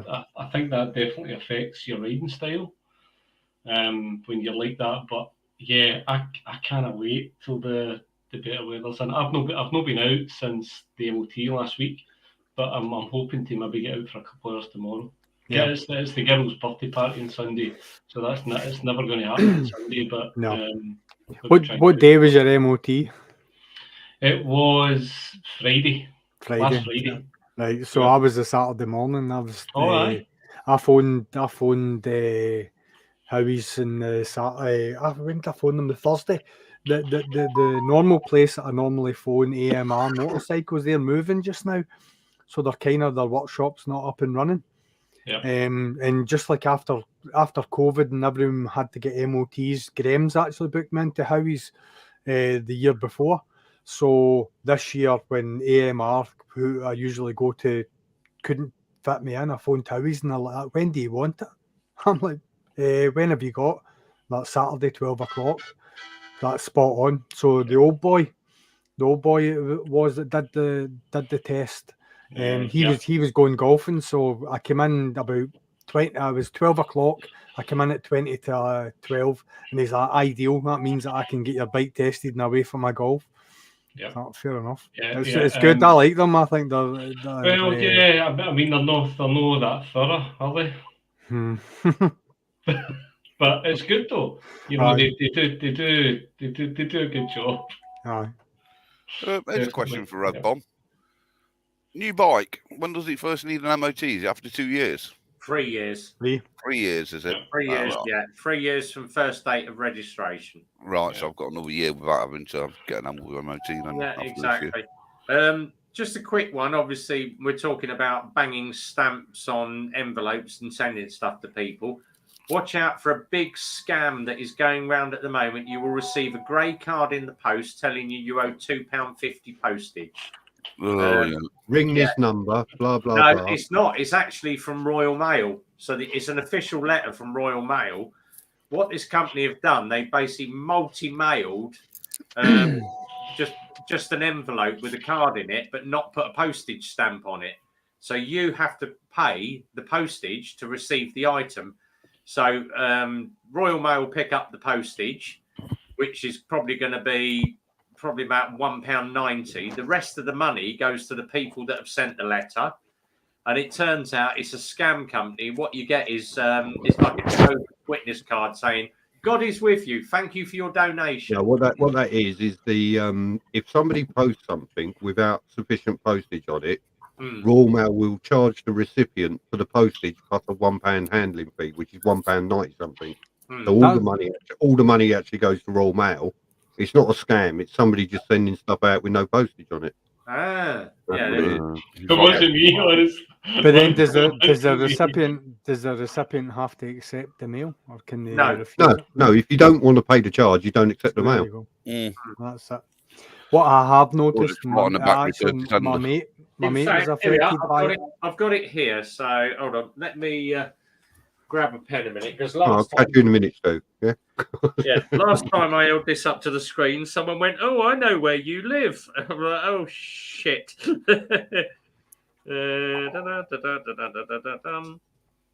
Right, there we go. So blanked it all out, but you'll get one of these from Royal Mail.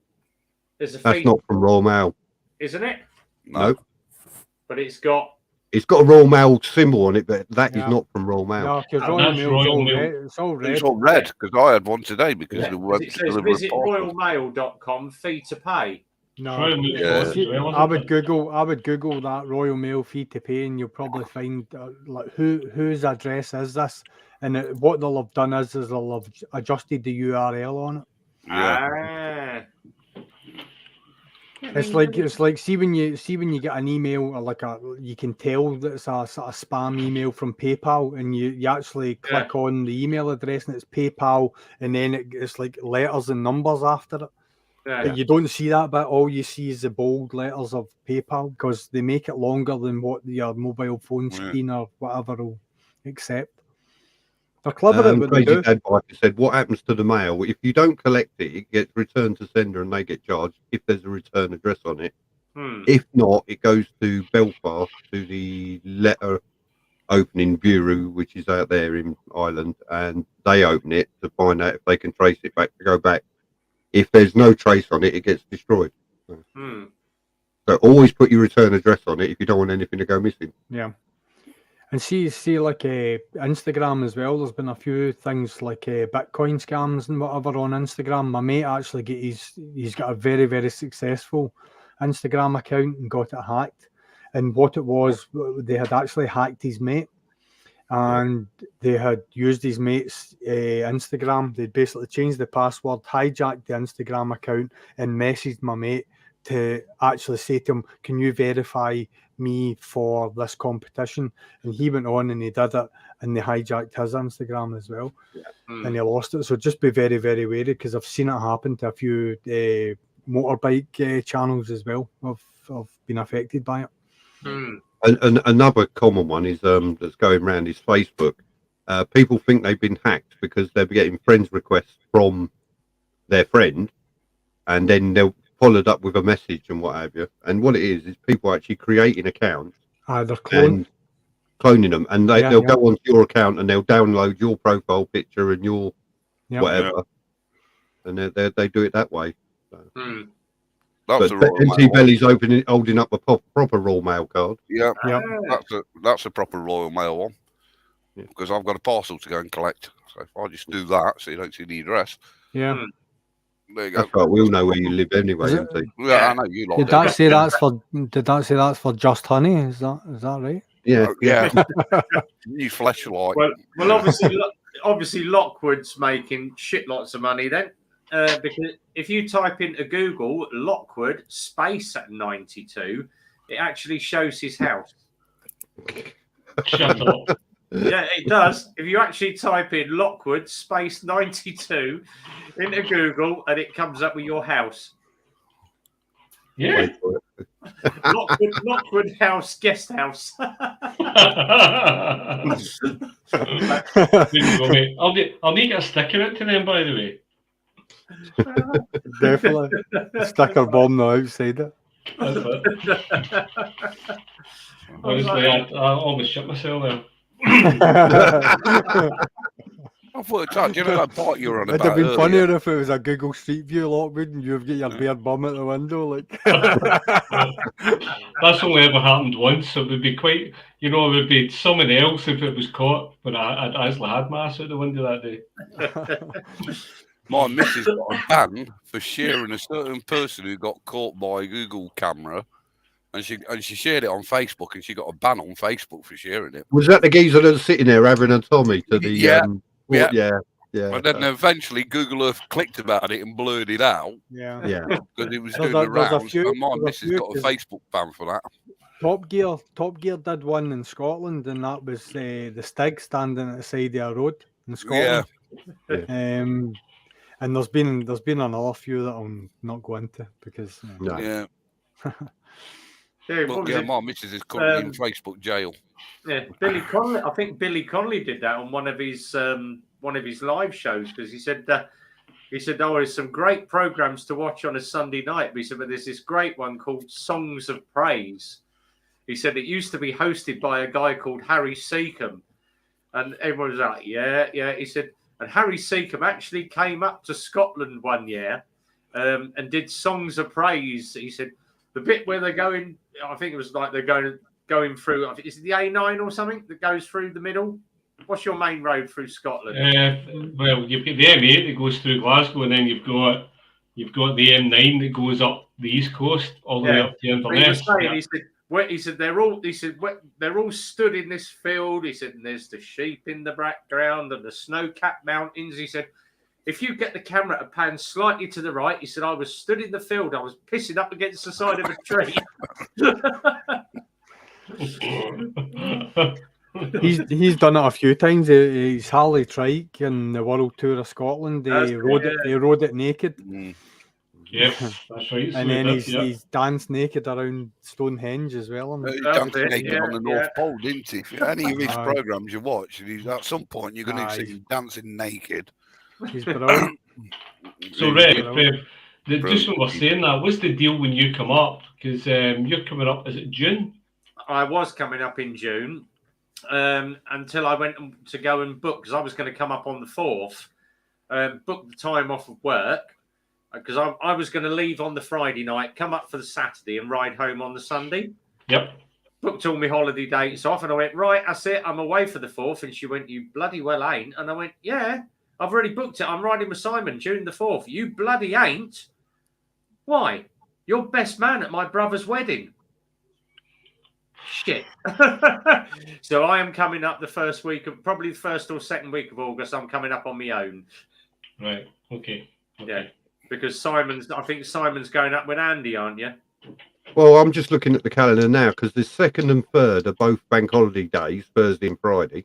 And then you've got the weekend, and then you've got Whit Monday straight afterwards. And I'm actually off work from the 31st of the month before until the 15th of June now. So I've got 2 and a bit weeks off. When is that bank holiday? 2nd, 3rd and 4th? Yeah, well, 2nd and 3rd are the bank holiday. That's the Queen's Jubilee bank holiday, Thursday and Friday. I'm off those days as well. I'm off those days as well, but unfortunately, so is the kids. But I'm sure I could wangle something. Well, if it's the Thursday and the Friday are off, I might come up on the Thursday then. There you go. In June. The Thursday. Yeah. Because the bank holiday. I never realised when we was looking at it before that they were the bank holiday. It was only when I recently started looking. I went, oh shit, yeah, we got the Queen's Jubilee Thursday and Friday. Oh, that'd be handy then. Then straight after it, you got Whit Monday bank holiday. So, because I had a plan. If you were coming up for the 2 days, my thought process was that we would do the north on the day on one of the days that you're up, and then on the day that you're back down, Rev, we'll do like the kind of south. and that way it's on your way back home. You know, so we can do a wee run then. But just keep that's just so as we make sure you go back over the border. Yeah, you get an escort to Adrian's Wall. They didn't build it big enough, though, did they? You're probably going, I can't believe the miles you've done on that bike. Exactly. Yeah, he's cracked. Oh, Port's just going. Say, night, Port. Thanks for popping in, buddy. Good night, Port. See you later, Port. Well, yeah, I've done that many miles on the bike. I changed my brake pads in November, and look, I need more brake pads. That's one thing about the big bikes. They are heavy. They are heavy on the pads. I get through, a set of front pads probably every 6 months. Evening, Dane. DNA Dane's out. That's because you're always slamming on the brakes when somebody's cutting you up, mate. Yeah, there's so many fucking bell ends, isn't there? Yeah. And White's just said night also. See you Right, later, right. White. Thanks for coming in, mate. So, yeah, because obviously I've got cases to pack tonight, so I should probably stay on for about another 5 minutes, and then it's all across to Simon. Give Simon Right, a bit. we'll take a bet now. He says 5 minutes. I say 10:30. Hey, so what's that? Why are you packing cases? What's going on? We're off to Suffolk tomorrow. Oh, Posh Suffolk. A nice wee weekend. That's all right for some. I'm off to Bournemouth for a week. So. Let me just pull up the lodge, as they say. We are going off to, and that's the one there. There we go. No wonder he's got a smile on his face. He's on a trolley. It's a honeymoon suite he's booked as well. No, there we go. The date weekend. It's going to be oh look, it's glamping. It's glamping. It's a caravan. Little hot tub on the deck. He's going to be a pikey for a week. There we go. Look, hot tub. Look at that, yeah. I'll walk out that door and fall in that fucker. The kitchen's quite big, so nice little kitchen on it. The wife will be happy then. Oh yeah, she's very, very happy. And your room for the wife, big kitchen. Hot tub. The best bit is the bathroom has a sauna in it. Oh, nice! I like that. And then I I love the way they take these pictures with that lens that makes everything look a lot further and away. You'll get there. You'll put your case then. What they've probably got is the smallest camera in the world with a big fisheye lens on it. Just stick it on the corner. Oh, we're getting a Saturday night live stream from the hot. So we all saw where that is, didn't we? We're all going to gate crash on Sunday for dinner. See a lot of them around nowadays. I'll tell you what, basically caravans, aren't they? The local farm shop actually sells 6 eggs for 50 pence.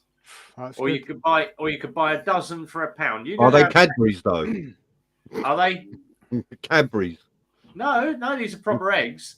But wow, that's no good, is it? You want Cadbury's eggs? If you buy a dozen of the big ones, he calls them the extra large ones. You buy a dozen for £1.50, and they're guaranteed all double yolks. Excellent. I'm for Scotland. I'd just steal the chicken. I was just going to see my friend who's a farmer. I offered to cook wife breakfast one day, and I said to her, well, how do you want your eggs in the morning? She said, unfertilised. Fuck off. So next week, Rev Bomb's going to be on TikTok peeling the shell off the egg and leaving the membrane in the egg intact. That's what she's going to be doing all week. I shall get some photos, as they say.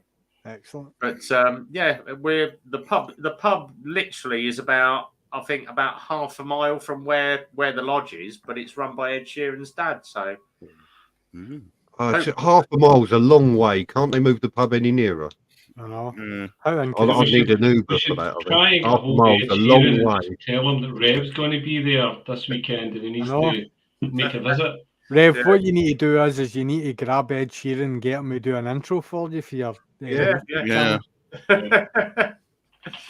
Do us an intro, buddy. Yeah. And then in 3 years' time there'll be a lawsuit.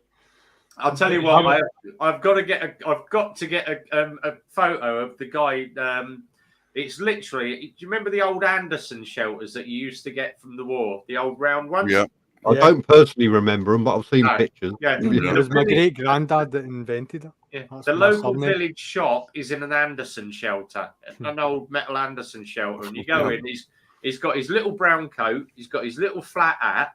And it's literally like open all hours with Ronnie Barker. And you walk in and he's like, morning.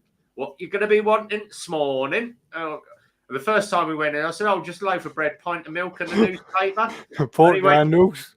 And he said to me, he said, what newspaper do you want? And I went, The Sun, if you've got it. And he went, oh, so you want the Smut magazine, do you? And I went, all right, what's a good newspaper? Daily Express or the Daily Mail? Bloody conservative. Yep, exactly. Yeah. Walk in and asking for some fork handles. Yeah. I said to him, I said, oh, do you take card? And he went, what? I went, card, debit card. Do you take card or you do? No, cashier, mate. Cashier. We don't do that electronic wizardry stuff. Bloody Nora. Thank God I've got a fiver in my pocket. What time is it? What time is it, mate? It's 1965. Oh, I tell you what, it's literally like stepping back in time in his shop. Yeah. You can't beat it. You do your whole shopping for 2 and 4 8, isn't it? Yeah, exactly. How much is that? 3 and 6.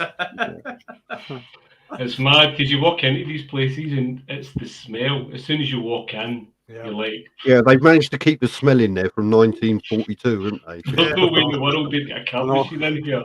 I don't know if I can buy anything. They just can't get her to retire. It's where you get there. It's like, where's your loo roll, mate? Loo roll? We got Isel. I haven't had loo roll in my house since I bought a toilet, bro. Yeah, medicated toilet paper, the old sheets. You don't wipe any shit up, it around. Yeah, that's what they use the sun for up there, isn't it? Yeah. What was that soap you used to get that was kind of made of coal or something like that? Carbolic. Carbolic. That's what Carbolic soap. And then you used to get remember the Wright's coal tar. Yeah. Coal tar soap as well. Right. Yeah. The brown clear stuff. Yep. That was the one my nana always had. Wow. Yeah. Lou Rolls the Sun newspaper. Yeah. Or it's like, have you got any cleaning products for the kitchen? Yeah, we got Vim. That's it. I've got Vera, the wife. Or Ajax.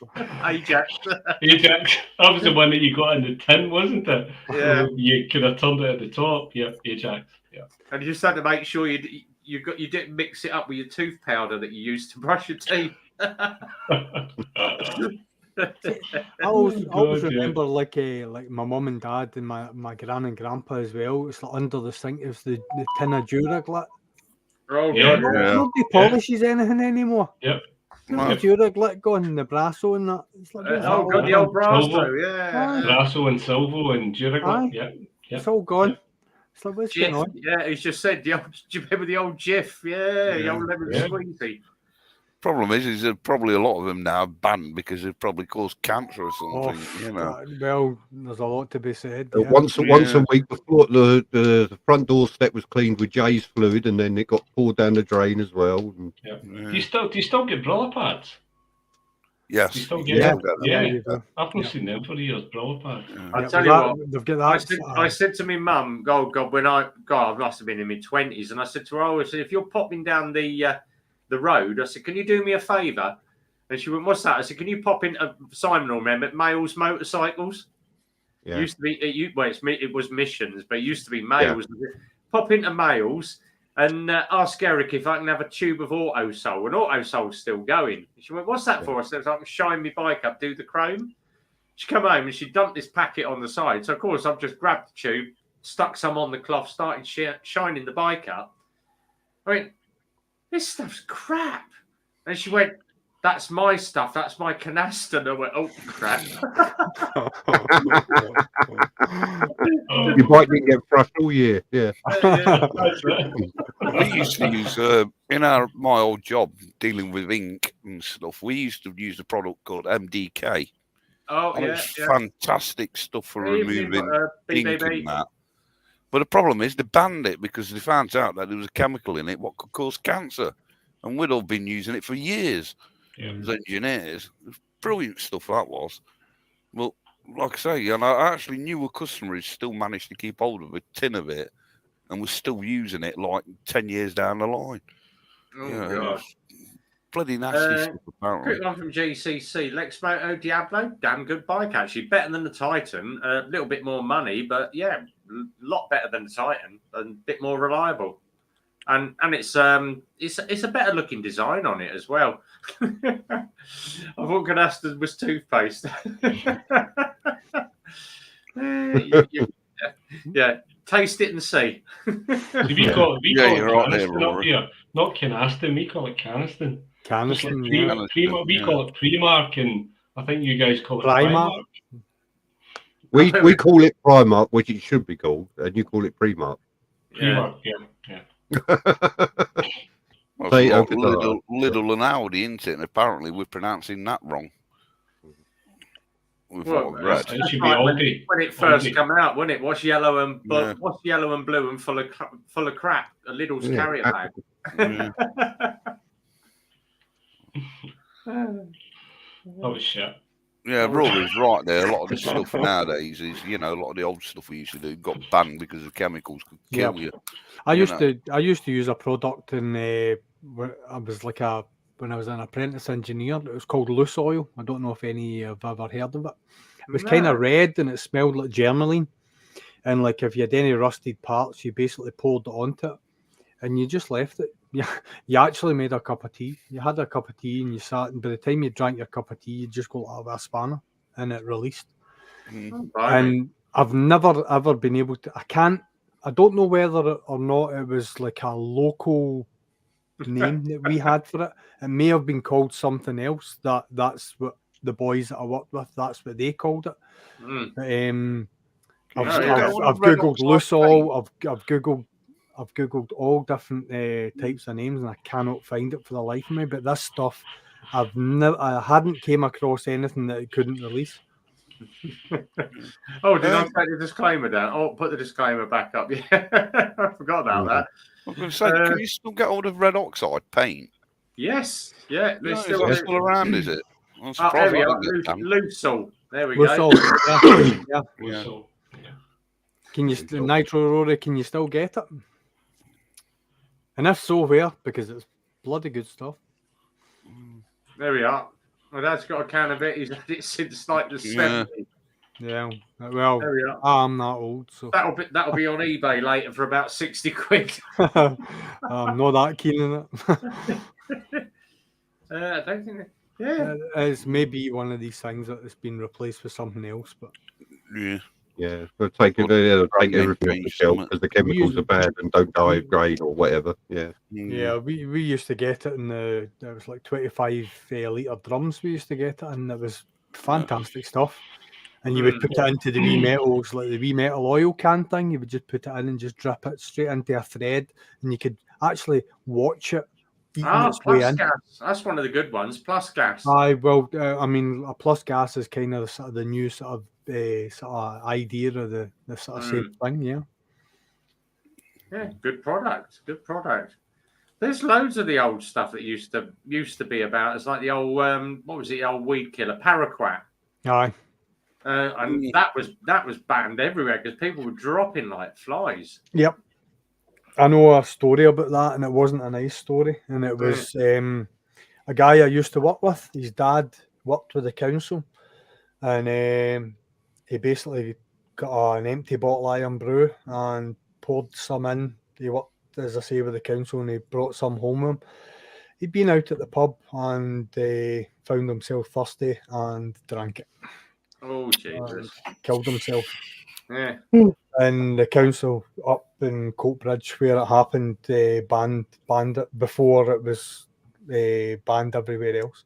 It was shocking. Yeah, I think nowadays, if it ain't sort of like good for the environment or anything, they've banned it, haven't they? Well, you'll only get somebody gluing themselves to a road in front of a factory, wouldn't you? So. Did you know the funniest thing I saw the other day? I was flicking through the news feed sort of thing on Facebook.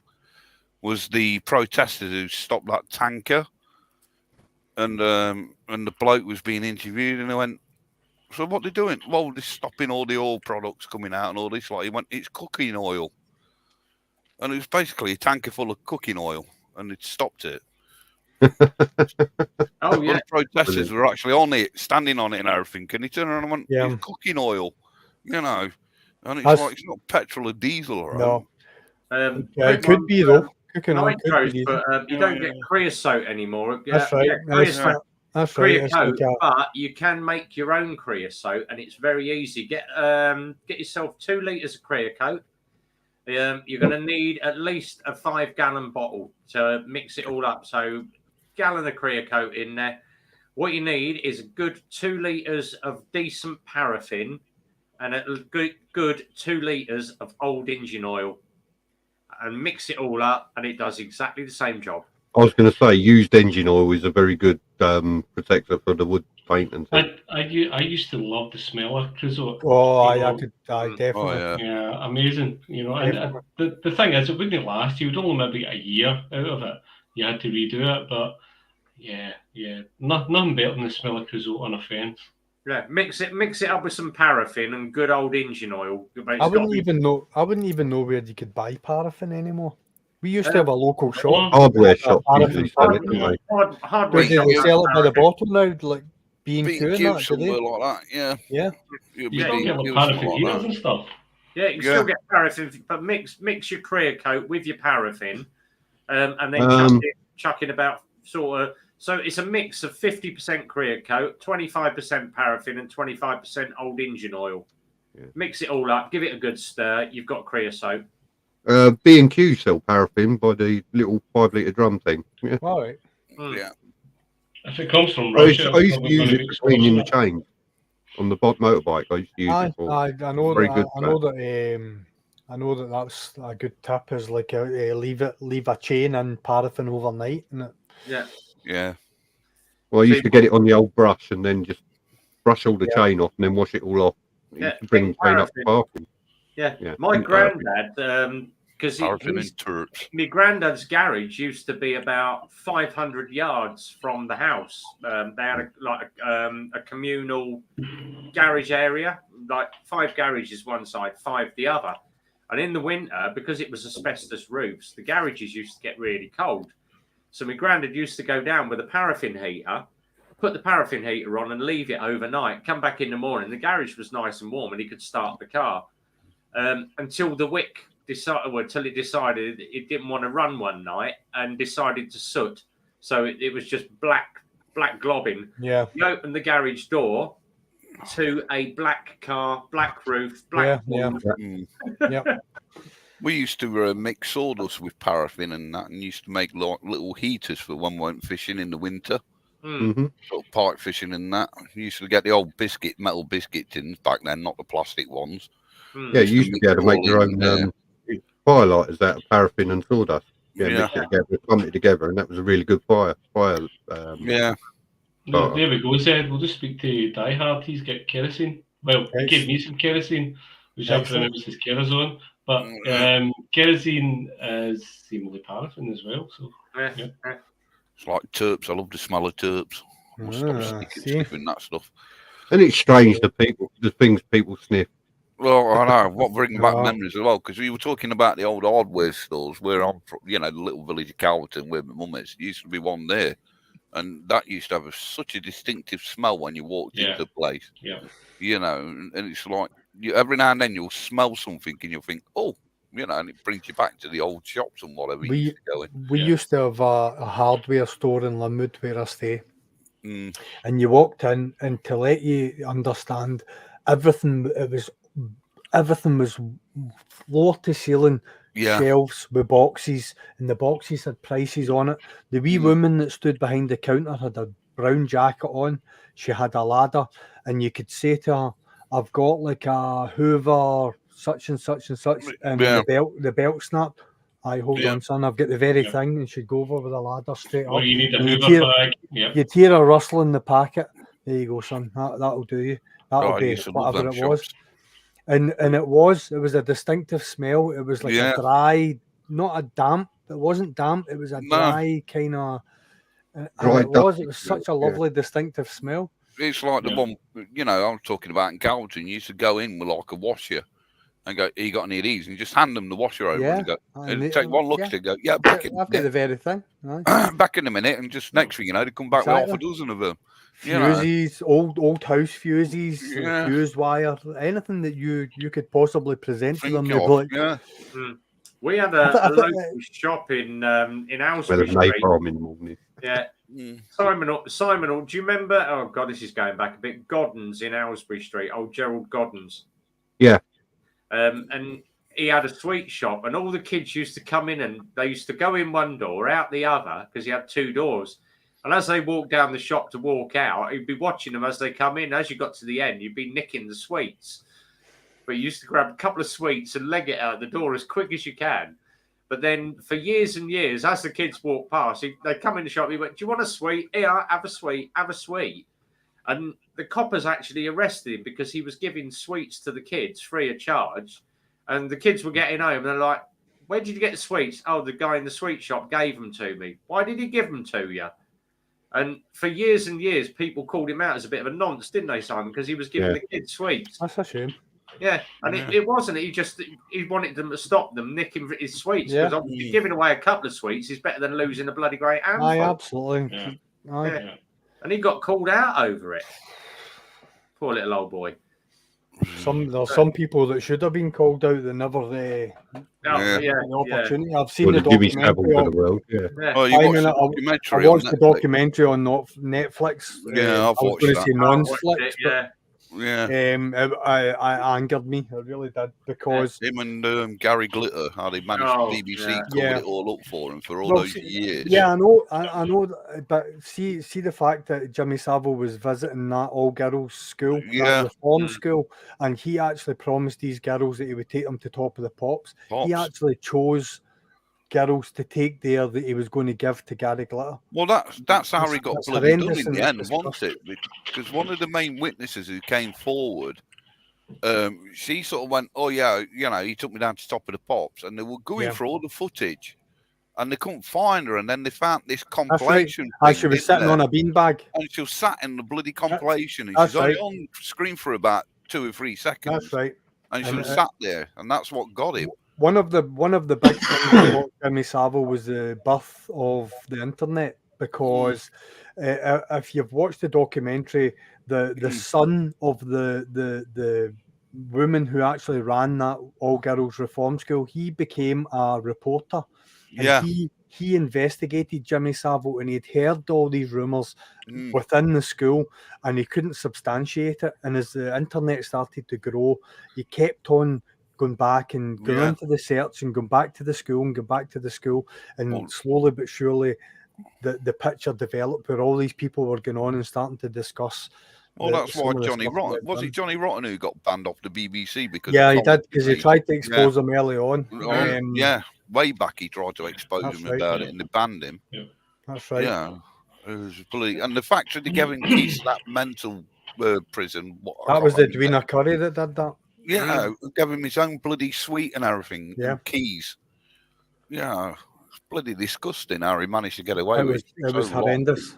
It was horrendous. But see when you look back on every time he was on camera, and every time that he was anywhere in the public eye, he was always trying to tell everybody. He was trying to tell everybody what he was hints, doing. Weren't he? Yeah. All the time, he was trying to tell everybody. It was as if I don't know.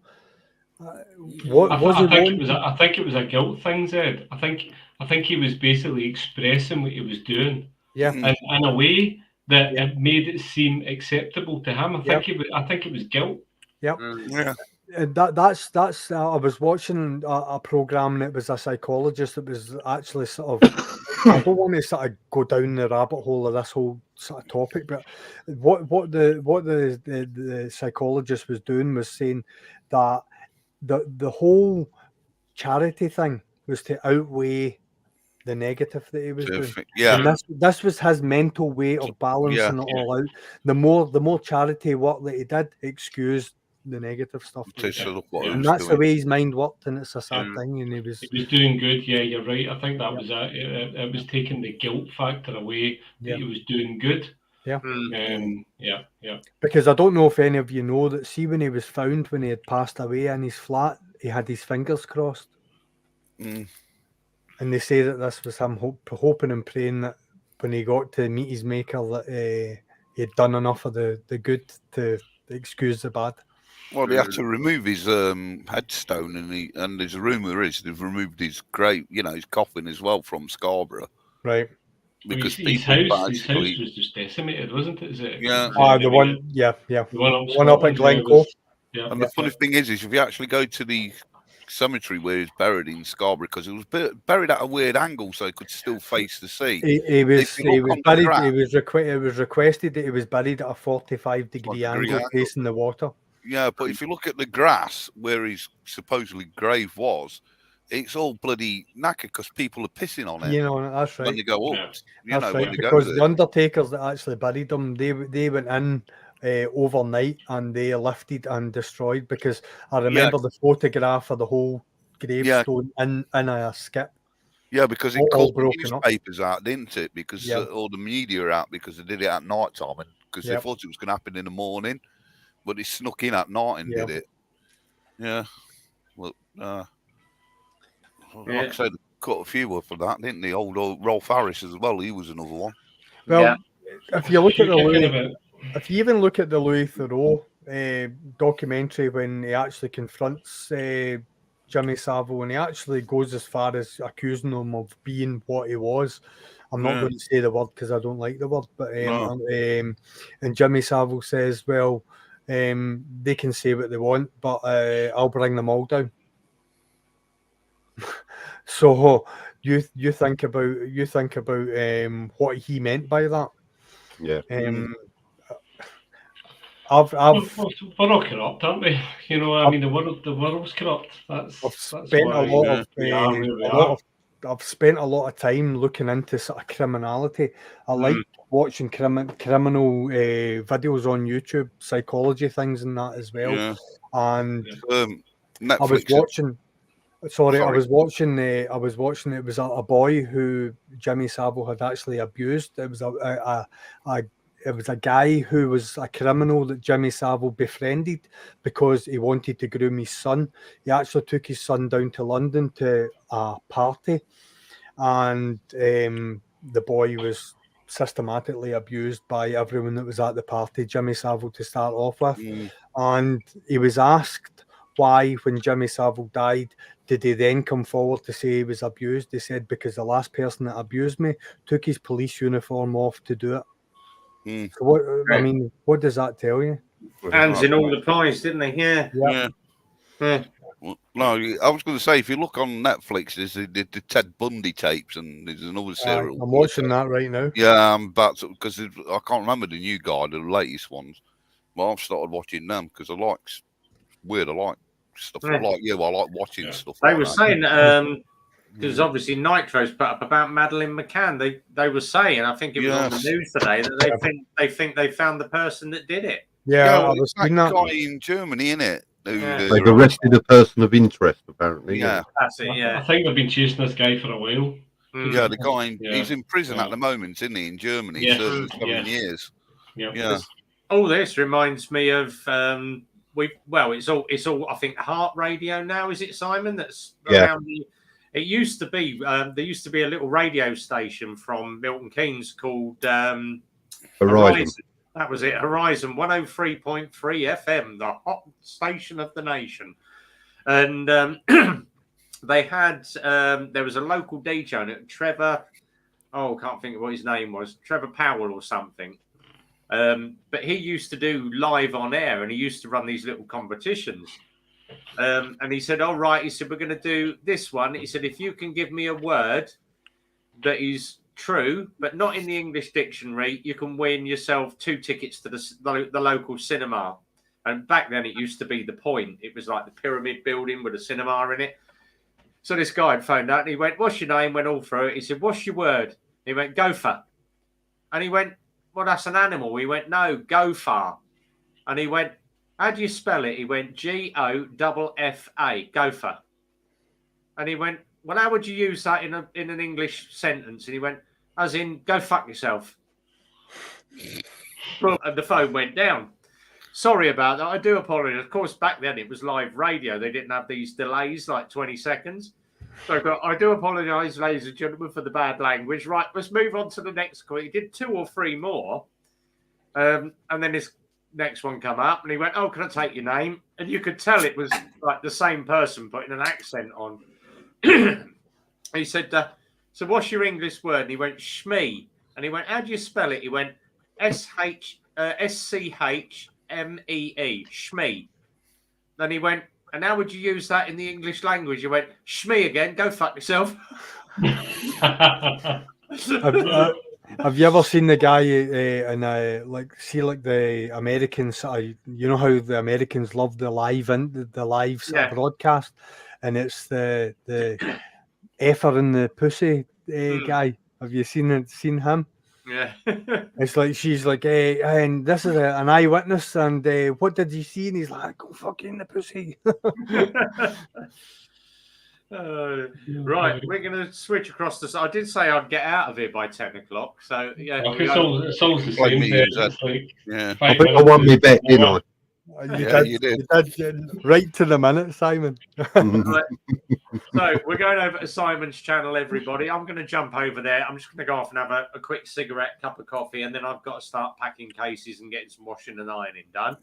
So we'll see you all across on this channel over here. Simon GTR 1400 with Stuart, Lockwood, MT, and I shall jump over and we'll see you over there in a minute. Thanks for the Friday night as always, guys. Until then, see you over. Go fuck yourself. Yeah. Me again. Yeah, cheers, boys. Catch you all later.